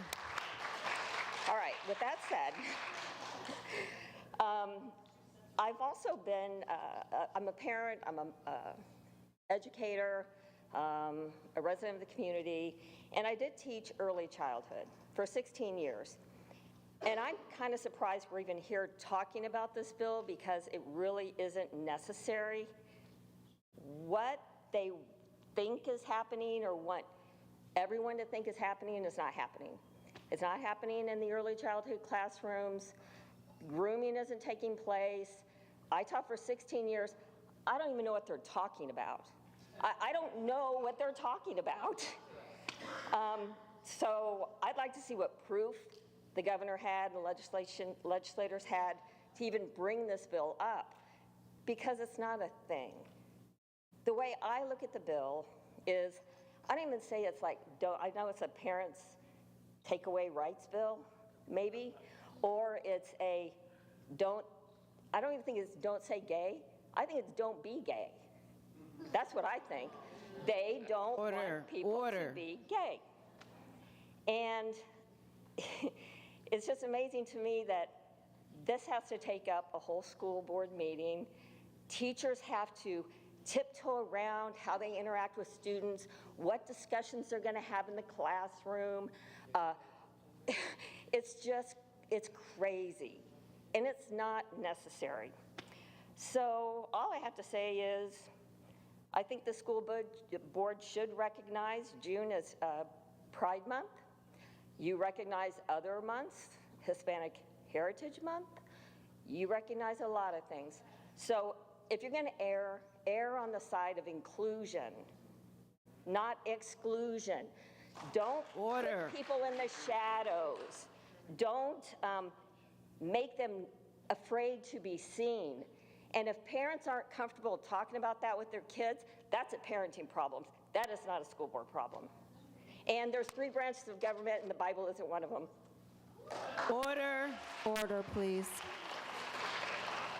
Rebecca Newman, followed by Jen Cousins.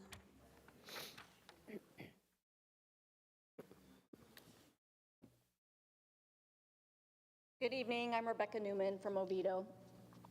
For years, Seminole County has worked on the issue of school bullies.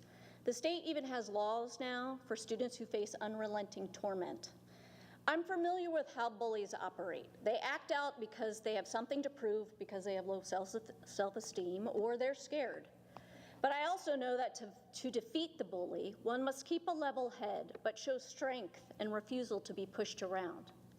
At these school board meetings, for months actually, I have listened to the Liberty Moms come up to this podium and batter and bully students, teachers, and even certain school board members. To be fair, they don't have their own thoughts. They take orders from higher authorities. But those higher authorities, for whatever reason, are now bullying public schools. First, during the masking vaccine portion of the pandemic with their blatant disregard for science. Next, it was the offensive brain pop, Khan Academy, and books. More recent targets are African Americans and people of color, and LGBTQ+ students and their families. But today's target, and this target would be comical if it wasn't so dangerous, today's target is math. The bullies like to throw around the word indoctrinate. And now apparently math indoctrinates children. To do what? No one is really sure. But if math indoctrination means to think critically and solve problems, then please, SCPS teachers, indoctrinate them faster. Once upon a time, we could all work together in a bipartisan manner, but those days are gone. Your A-rated public school district is under attack by our own governor and our education commissioner. Order. It's confusing and frustrating and sad. So what can you do? Well, you can continue to ignore what is happening and quietly serve out your term. Or you can put your foot down and stand up to the bullies that target students, teachers, and the SCPS brand. You can start by supporting what your students want, for you to officially recognize Pride Month. Make no mistake, if all of us continue to do nothing, this bullying of public education will continue with dire consequences for the freedoms we enjoy and the economic viability of this county, which thrives because of this A-rated school district. So, for the sake of our teachers, students, especially the ones that are here today, show your strength. There's power in numbers. Stand up to the scorched earth legislation and our local legislators like Jason Broder, David Smith, and Scott Plankin, who support this nonsense. Pick up the phone and tell them enough, or publicly endorse candidates in 2022 who will replace them. Sometimes with bullies, you take your licks. But when you do so, standing up for those who can't fight for themselves, you can look at yourself in the mirror with respect because you didn't remain silent. At least you tried. Thank you.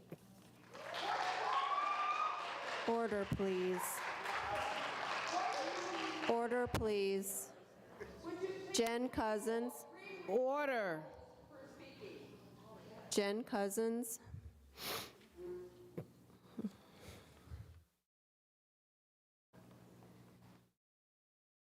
Hello, my name is Jen Cousins, and I'm a mom of 4. Children have been traumatized enough during the pandemic, and bills like Don't Say Gay is sending them into deeper trauma.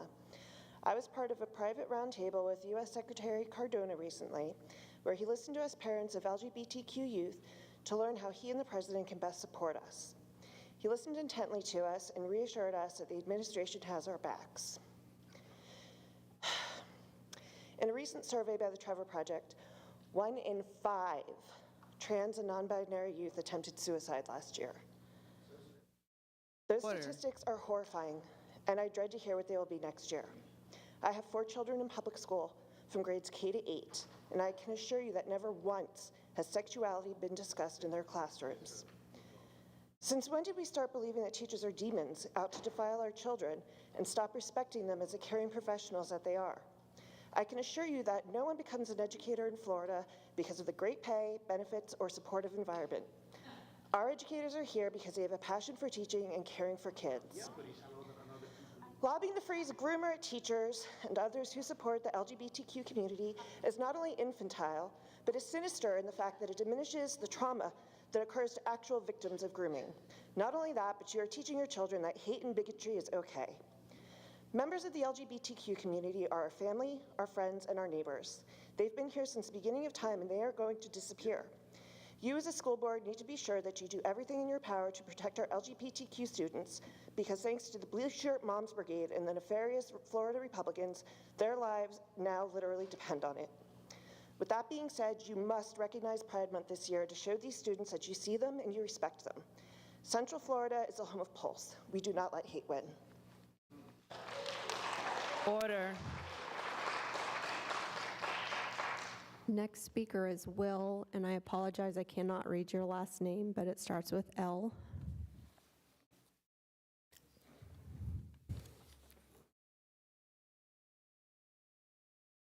Would you please say your last name?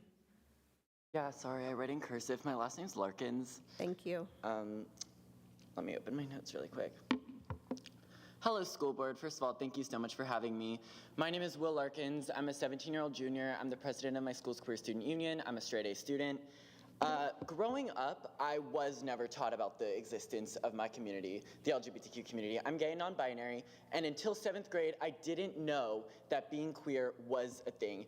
And because of that, I dealt with a lot of self-hatred. I was the only feminine boy in my class from probably kindergarten. It was obvious, and because I didn't know about my community, people were really mean to me.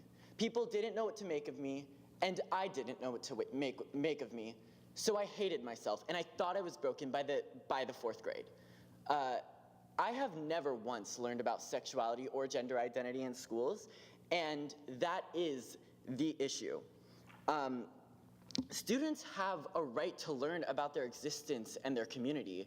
If you shadow us from the scientific fact that being gay, bi, trans is not a choice, you are harming us. We heard the statistics given out by Carlos and Jen, And I'll add another one. Queer teens are 4 times more likely to commit suicide than their queer counterparts. I know people who have killed themselves because they have dealt with harassment and bullying and internalized self-hatred because nobody educated these people on the existence of the queer community. This year was really hard for me. I dealt with a lot of harassment and hate. I've gotten threats in bathrooms. I've had people come up to me and film me and post it on the internet with captions like, "I didn't know this F slur actually existed. I went to a Halloween party and had a group of guys surround me, call me slurs and tell me they were gonna beat me up, tell me to F-word kids and F-word animals." This is the stuff I go through as a 17-year-old being queer.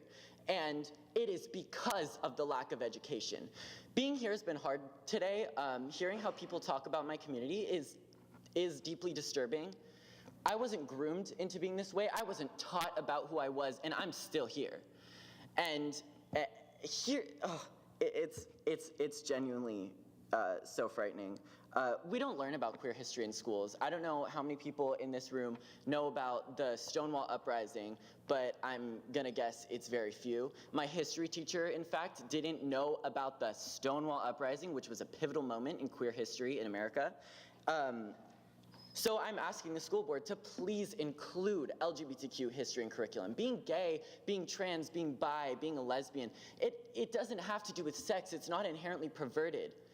It's about identity, it's about community. There's so much more to me than my sex life. That is so unrelated to being gay, to being trans. That is a small part of it, and bigots will make it all about that, but that's not what it is. So please recognize Pride Month, and please protect my community from the homophobic attacks from the Florida legislature and from people all over the United States. Thank you so much for your time. Have a good day. Order. Michelle Manella. Order. Michelle Manella, followed by Suzanne Monaco.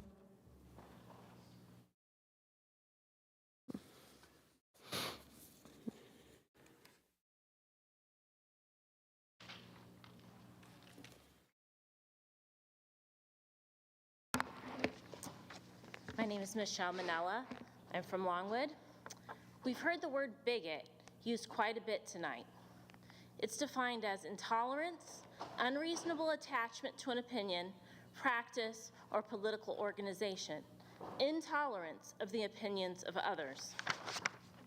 I submit to you that it is those on the political left that fit the definition of bigot more so than those on the right. The parents I know firmly believe that schools should be a neutral place that welcomes everyone and does not push any particular viewpoint, particularly political ones. It should focus on academics, not gender issues. We are a nation of laws, and the Parental Rights in Education law recently passed had broad support from both sides of the aisle. Heterosexuality, homosexuality, all forms of sexuality don't belong in early elementary education. Good judgment should be used for older students. This is what the law says, and I agree. Everyone I know agrees that discrimination is wrong. All students deserve to feel safe and supported in their learning environment. The Florida bill passed the legislature, and it's no longer up for debate. What is relevant to this meeting is ensuring that our district does not become mired in lawsuits.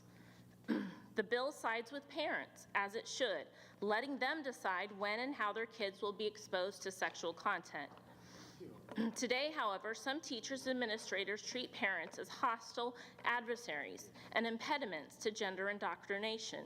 We see this very thing here this evening as some seek to officially promote LGBTQ issues with official district recognition of Pride Month, using and enforcing preferred pronouns, sometimes even hiding these facts from parents. Such deception strikes at the natural bond between parents and their children. It is your responsibility to shield Seminole County Public Schools from the serious financial liability that ignoring the Parental Rights in Education law will undoubtedly incur. I also seek answers regarding why you are not following district policy, which states that an individual representing an organization may speak for 6 minutes. Another policy you are not following is restricting public comment to issues pertinent to education in our school district. Last month and tonight, certain speakers were allowed to speak at length regarding political issues which had zero bearing on education or were simply diatribes on their dislike for Governor DeSantis and those with opposing political views. Your policy states that comments are not to be directed at members of the audience or other speakers, including name calling. Once again, I urge you to follow your own district speaking policies and discontinue selective enforcement of your speaking rules. Are you going to allow name calling and political grandstanding? Thank you. Order. Order, please. Order. Suzanne Monaco.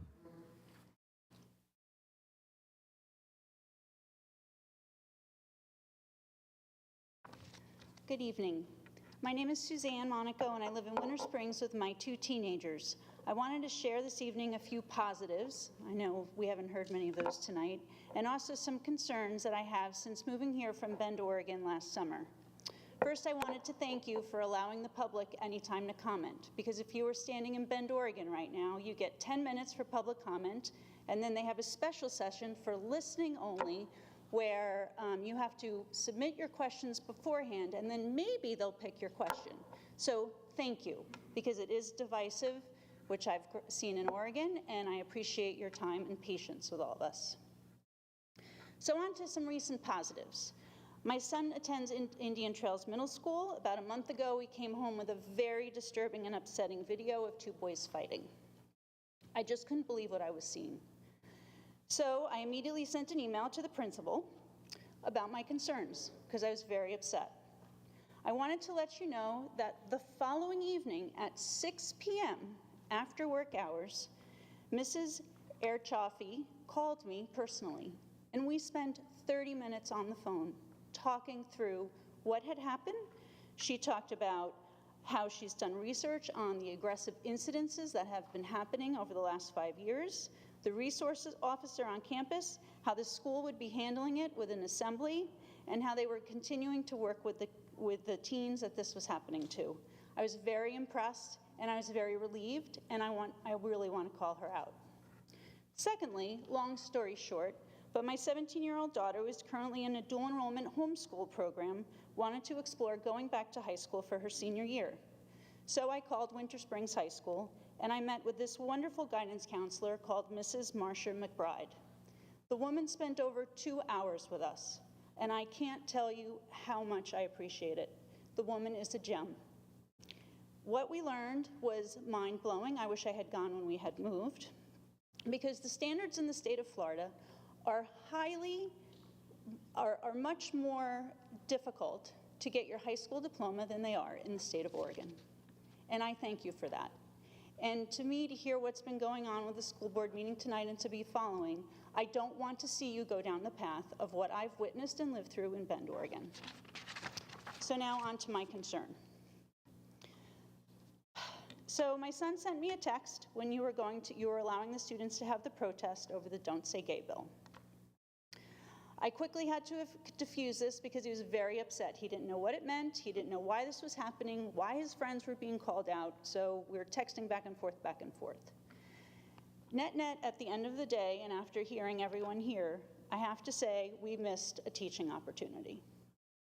Because what the bill says and how it's been enacted is not necessarily what has been driven into these kids and driven into the public. I reached out to my rep, I reached out to my senator, I read the bill with my son, and I've been researching. And yes, I think a student here tonight has been doing the same thing, and I commend her for that. But the media has twisted this into so much hatred and so much, my mind is blown sitting here this evening, and we have missed a teaching moment to sit down with our children, to sit down with our community, and bring in the rep who wrote the bill and why. Maybe bring in the people who actually sat in the committee meetings and bantered back and forth about it, and explain where it's coming from and why, because I just feel like it's being misconstrued in such a way that it just isn't. necessary. So thank you very much for your time. Order. Jessica Tillman, Board Clerk, she has noted that she's representing a group on Agenda Item W, so she has allocated 6 minutes. My name is Jessica Tillman. I am speaking on behalf of Moms for Liberty, Seminole County. I said in the last policy workshop that took place on April 19th, I would like to see the updates that were made to these policies. I realize based on policy 0131.1, technical corrections, policy can make corrections without having to go through the normal policy adoption process. Action item W is a technical correction of policy 8406, reports of suspicious activity and potential threats to schools. But policy 8406 was not on in that discussion at the last workshop. So I'm wondering, one, when was this policy discussed in the sunshine? And two, why aren't the policies discussed in the workshop on the agenda? Along with policy 0169.1, public participation at board meetings, when the interpretation of the policy discussed, was this policy discussed in the sunshine? And did the board vote on the interpretation of this policy? The superintendent and school board attorney cannot just dictate the interpretation of a policy. It's up to the board to vote on how it is interpreted. They have the right to recommend, but they cannot dictate how policy is interpreted. So I'm very interested to hear how the interpretation was changed and when. The district follows policy when they want to and blatantly ignores them when it's convenient. On February 26, 2021, you allowed the previous deputy superintendent to speak for 6 minutes because, and I quote, she was speaking on behalf of the staff members who have shared their comments with me. But now that actual organizations are coming out saying things that you don't like to hear, you conveniently and magically change the interpretation of how a policy is read. And let's not forget the previous superintendent refusing to end the mask mandate policy when it clearly stated that he had the power to do so. We have non-discrimination, bullying policies in place. We have 5 of them, actually. So the district that we've heard many people talk about tonight, in the district not following these, are you not following these policies? Have you compared data of the percentages of bullying being to this group of students? Again, we want all students supported. Every single student. Every single student has different needs, and they need to be met. You're not following your anti-harassment policies. We would like to see, we are asking for transparency and accountability from this district. We would like to see all public meetings available live and online with easy access. All workshops, all committee meetings. For example, there are 3 curriculum committee meetings tomorrow, Thursday, and Friday. One is at 8 o'clock in the morning. That is a meeting I would like to have access to, but cannot make that time work. I share the sentiments of a board member today in the budget meeting. You are projecting an increase of student enrollment, but the past 2 years have shown a very different story, and I know many are discussing leaving next year. I was considering putting my first grader back in public school, but we decided against it. You see, the only thing this board and district is consistent with is ignoring parents and staff, for that matter. You continue to search for federal and state funding to fill the gap, but what you need to do is listen to parents and teachers and find out why they're leaving the district and what would make them come back. We are a top heavy in SCPS. We are at the top of the SCPS organizational chart, followed by the board members, followed by the superintendent. The superintendent is the secretary of the board. Let's not forget that. Thank you. Kristen Bruno. Order, please. Followed by Valerie Wirtz, followed by Drake Wirtz.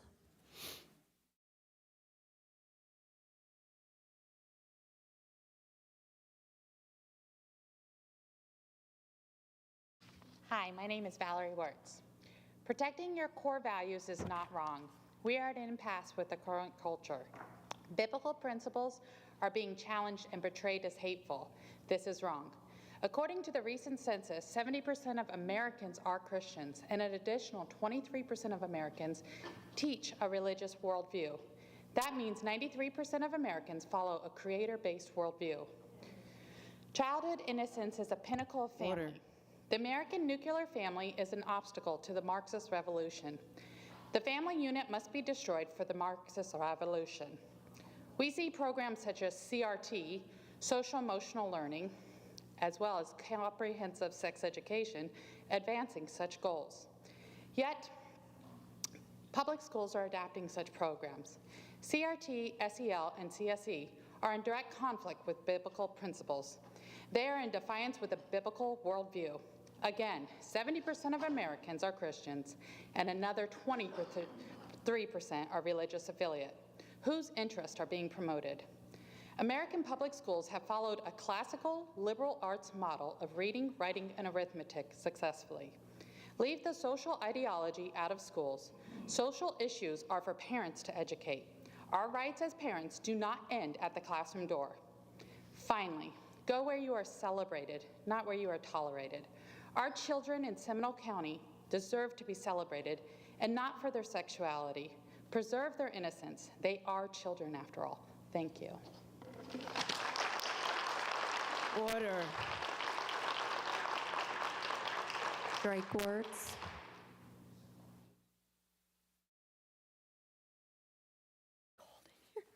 Good evening. My name is Drake Wertz. I'm a father of 3 from Altamont Springs, and though I'm involved in many groups here in our community, tonight I am representing the Kingdom of Jesus Christ. And I stand here today to be very clear with the message that we will not tolerate the sexualization of our community government schools.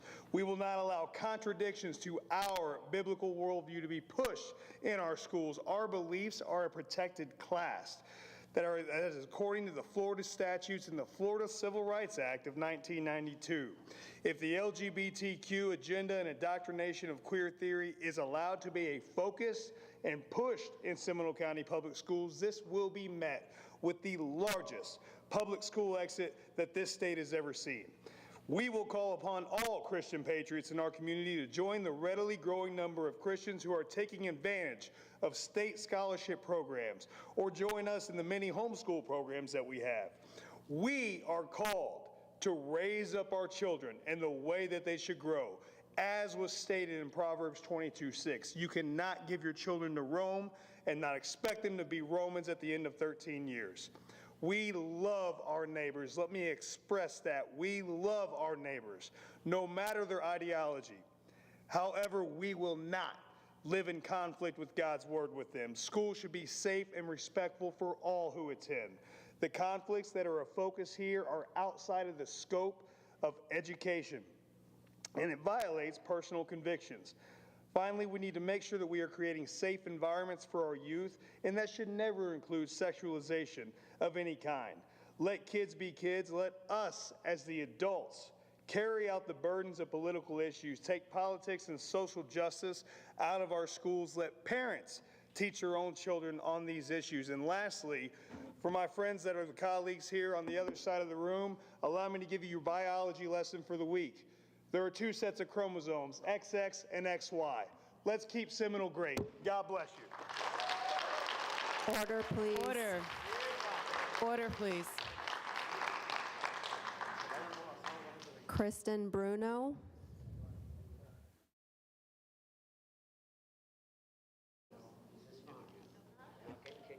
Order, please. Okay, how we doing? Can you hear me? Mm-hmm. So if I turn around, can you guys hear me? All right, good. I'm going to start out with being very pleasant. Greetings to all my heterosexual and homosexual friends that are here.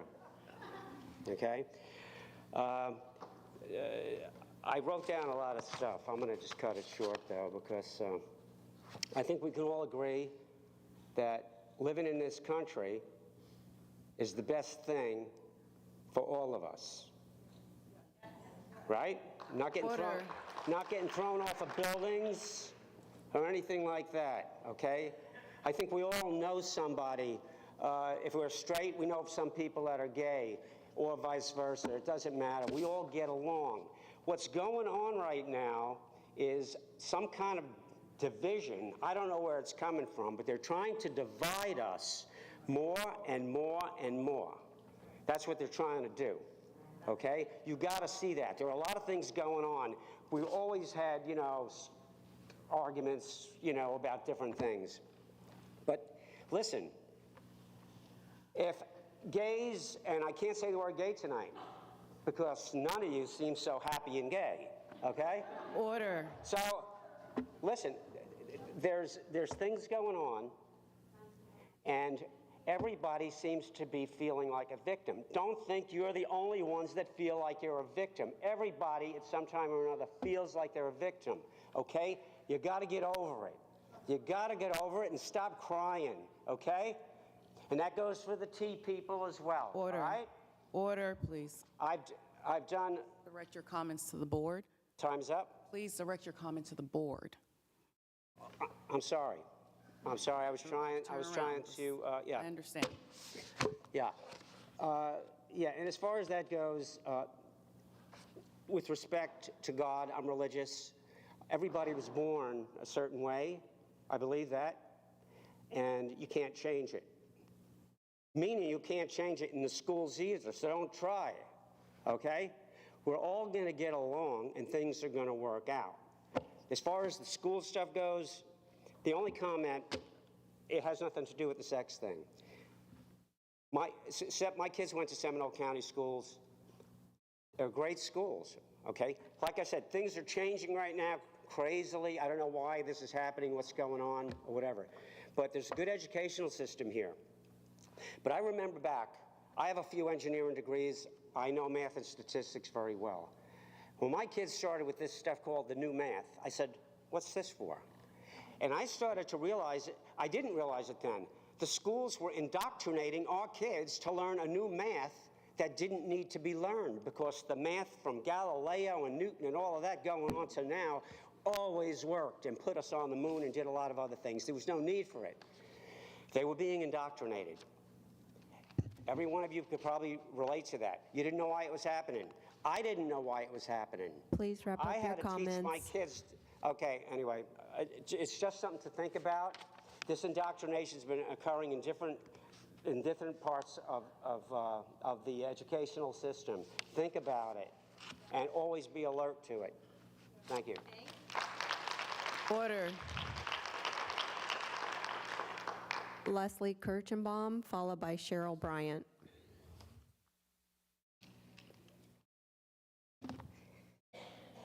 Good evening, everybody on the board. My name is Leslie Kirchenbaum. I live in Seminole County. For being Autism Awareness Month, I feel Seminole County had little involvement with education and awareness for our non-neurotypical kids. A lot of involvement goes into other programs in a world full of diversity. I find it somewhat hypocritical that Seminole County Public Schools had little involvement this month in the special needs world in our community. Have we discussed who is overseeing the ESC department when Mrs. Walsh retires? I'd like to know who the candidates are. In regards to the late calls and emails informing parents of violence and guns on campuses, it continues to be a problem. In a world of instant access through social media, videos are put out before school attendants inform parents. That's a problem. We need to fix that.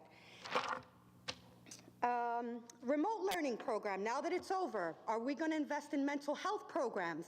I'm not talking just for the kids. We need our teachers' help to get back to pre-pandemic. Between the lack of teachers, school employees quitting, we need to focus on programs that will keep our school staff sane so they can teach our kids.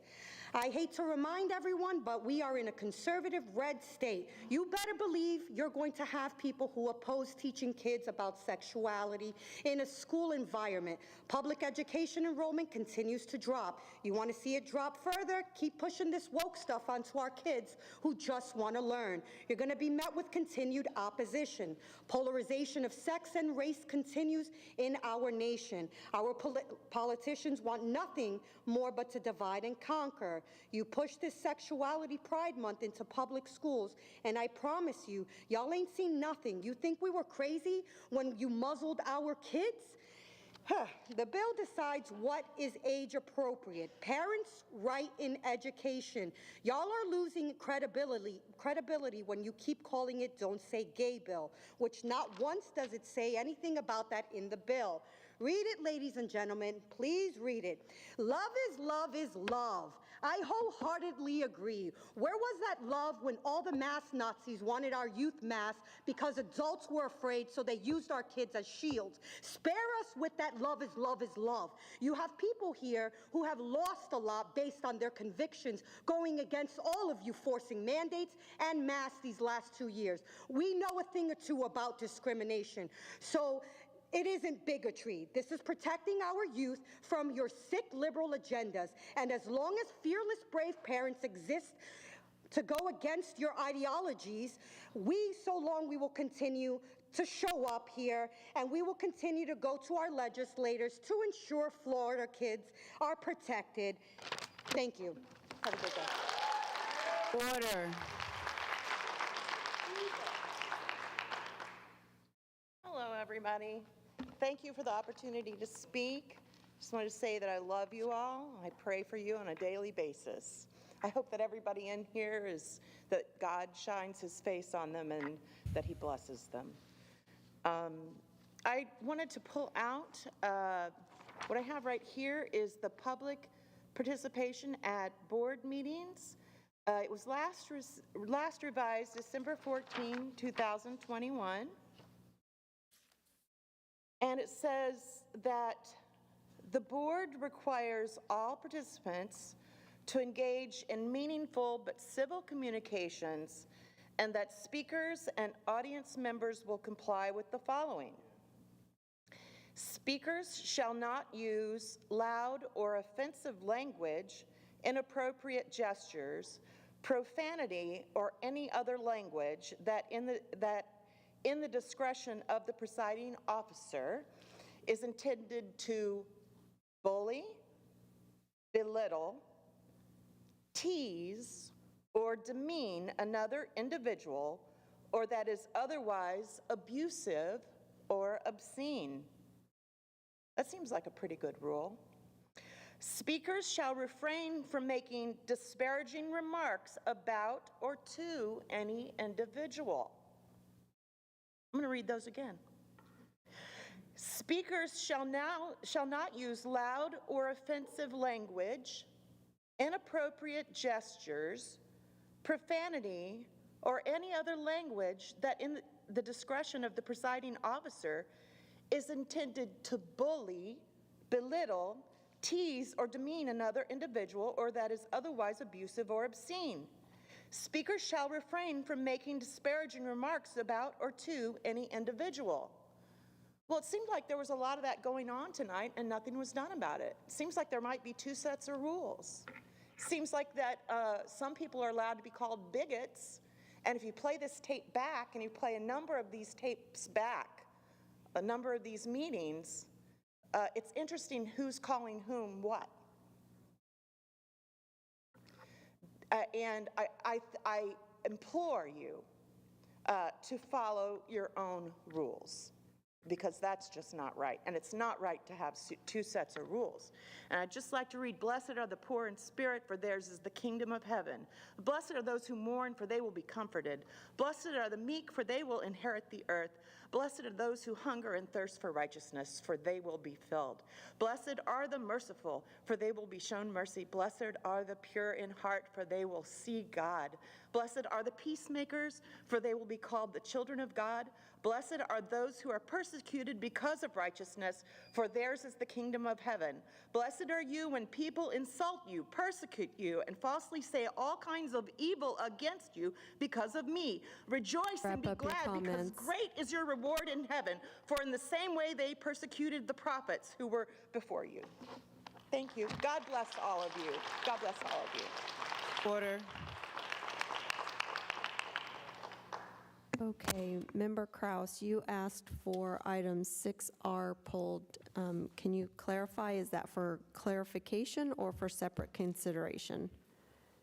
With all of the conversation about the textbooks and so forth, I would ask that we address, is this an approved book? Can we share with our audience?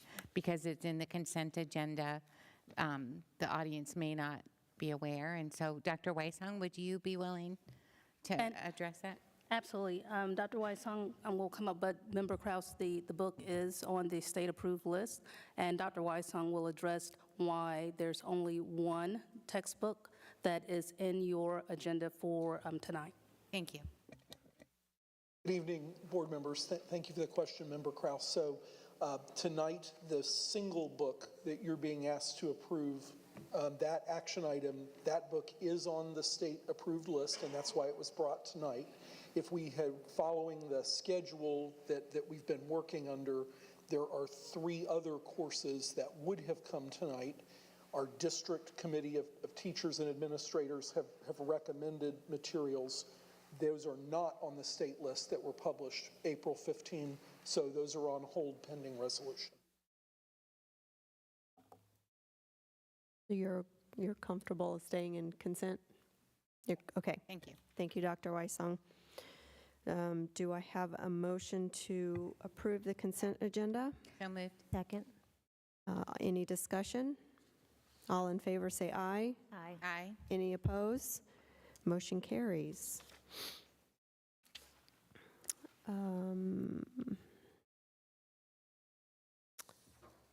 Superintendent, do you have a recommendation for discipline hearings? Yes, Madam Chairman, I do, that the School Board of Seminole County approve the attendance of the school board member to the, I'm sorry, going down to the, yes, you ready? Yep. Okay. You want to start? No, go ahead. Okay. That the School Board of Seminole County approve the student disciplinary recommendations from March 26, April 4, and April 11, 2022. So moved. Second. Any discussion? All in favor say aye. Aye. Aye. Any opposed? Motion carries. We don't have to approve, those are addendum items, correct? Correct. Are we moving back to the consent agenda? Nope, consent agenda was approved. Needed to do a recommendation. Oh, Superintendent, do you have personnel recommendation? Others were addendum items, so we don't have to, they're addendum to the consent, so they're not approved. So the consent agenda was approved without the superintendent's recommendation being read. Okay. I apologize. Superintendent, do you have a recommendation on the consent agenda? That the consent agenda be approved as presented. Moved. Second. Any discussion? Thank you. I apologize. All in favor? Aye. Aye. Any opposed? Motion carries. Thank you. It's been a long night, a long day. Superintendent, do you have a report? Yes, I do, and it is read-only. Thank you. Okay. And board committee update, Member Kraus? Yes, are we going to do them, provide them tonight? Okay, well, I'll be as brief as I can. We've all been so very, very busy. I attended with Dr. Calderon, the Sanford Chamber had their tri-county meeting at the zoo, and that was interesting, all the updates from the projects that are coming up. We participated, all of us, in a retirement reception for our own Margie Murray with ACTAC, and we are going to miss her. And I just wanted to acknowledge her one more time. Thank you for your years and years of service, Margie.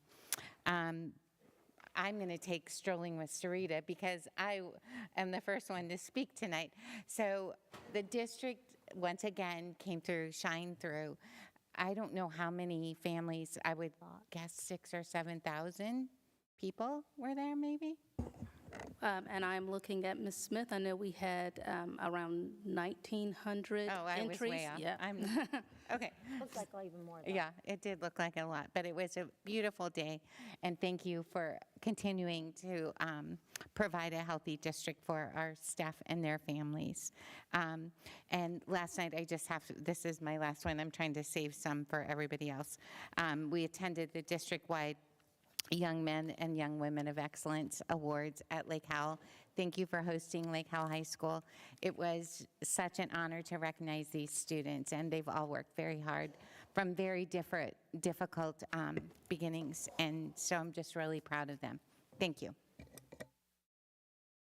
Okay, I'm next. I participated in a WebEx with the IB evaluation team from Winter Springs High School. It was a very good opportunity to hear the good things that were going on there, and they were quite pleased with everything that's happening for the students. I want to give a shout out to SASA for a great year. And a great event, awards night. It was nice to see the administrators recognized by their peers. It was also great to see the students of administrators supported with scholarships. And I'll do one more and then save the rest. Saturday, I attended the Celebration of Life for Coach Ed Kirshner at Oviedo High School, the most winningest basketball coach in Florida history. And you talk about the young men of excellence. Almost all the young men that got up, young and older men that got up and spoke about Coach Kirshner talked about the man he was versus basketball. That's what brought them together, but who he was and how he was a father to them. And they thanked his family for giving up so much of their time with him. It was really very moving. So thank you to Oviedo High School for hosting that. And I'll save the rest. Thank you.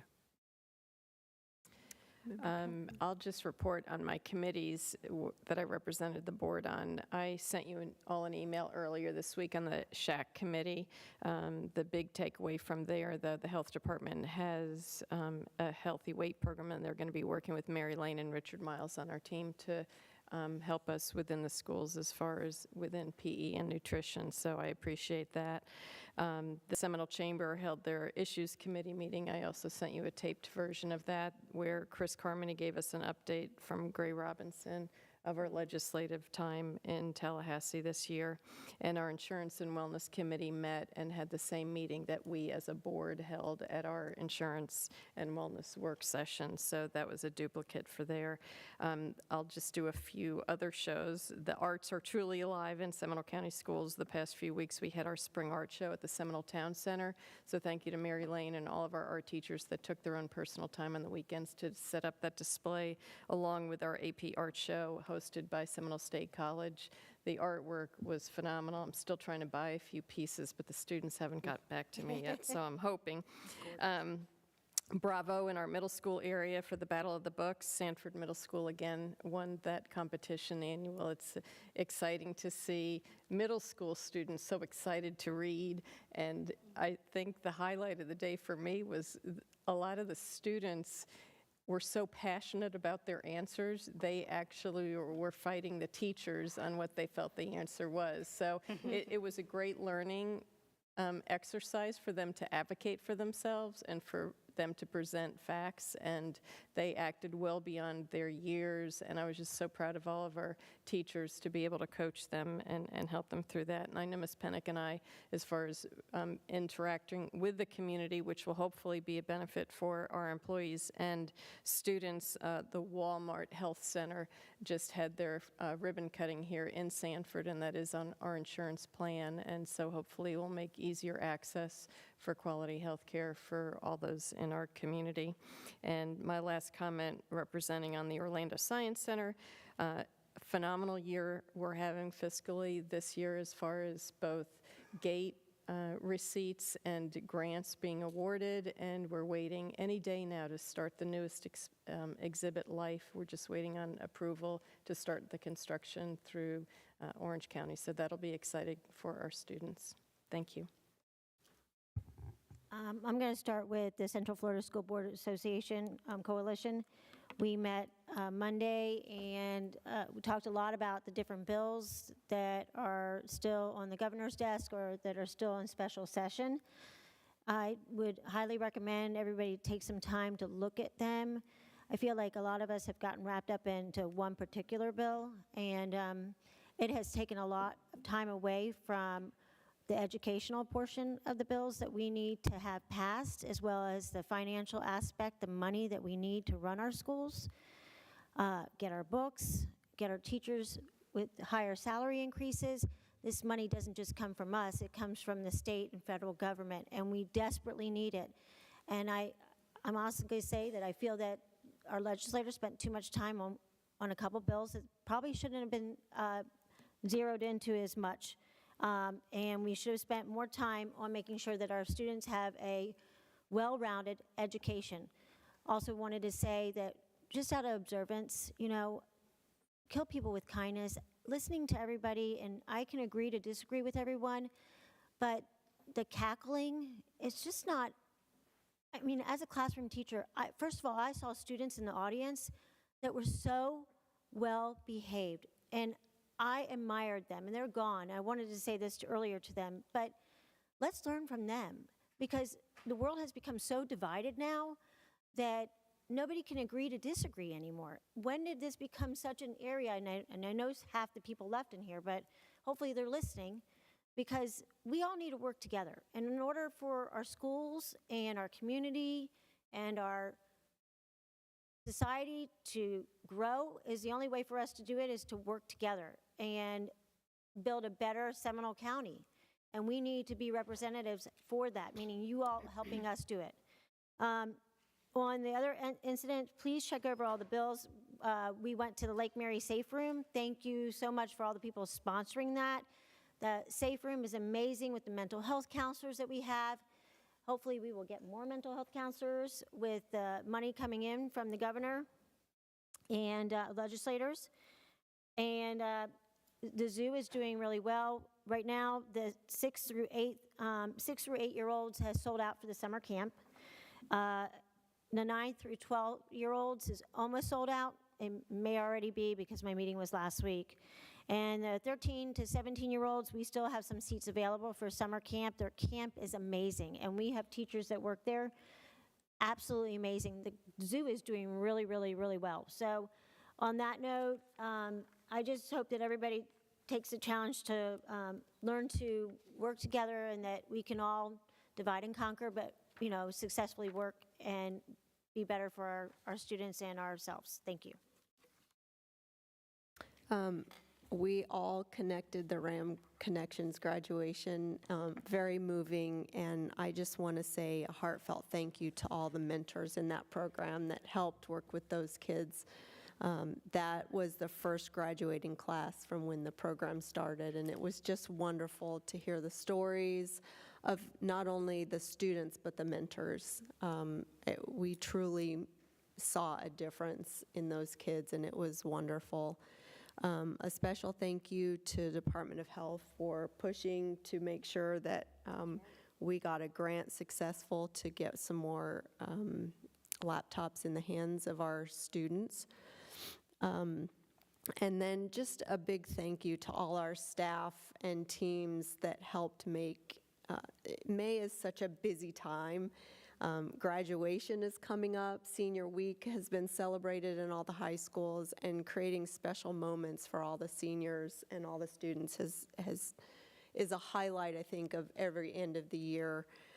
Prom has happened, and have heard so many wonderful stories, saw so many wonderful pictures, and there's a lot of work behind the scenes that our staff put into making those events so special and successful. So thank you to all the teams out there that work on their days off, that put their passion, their love, their heart into making these special memories for our students. You are a jewel, and we appreciate you from the bottom of our hearts. And that's all I have. So this meeting is adjourned. Have a good night.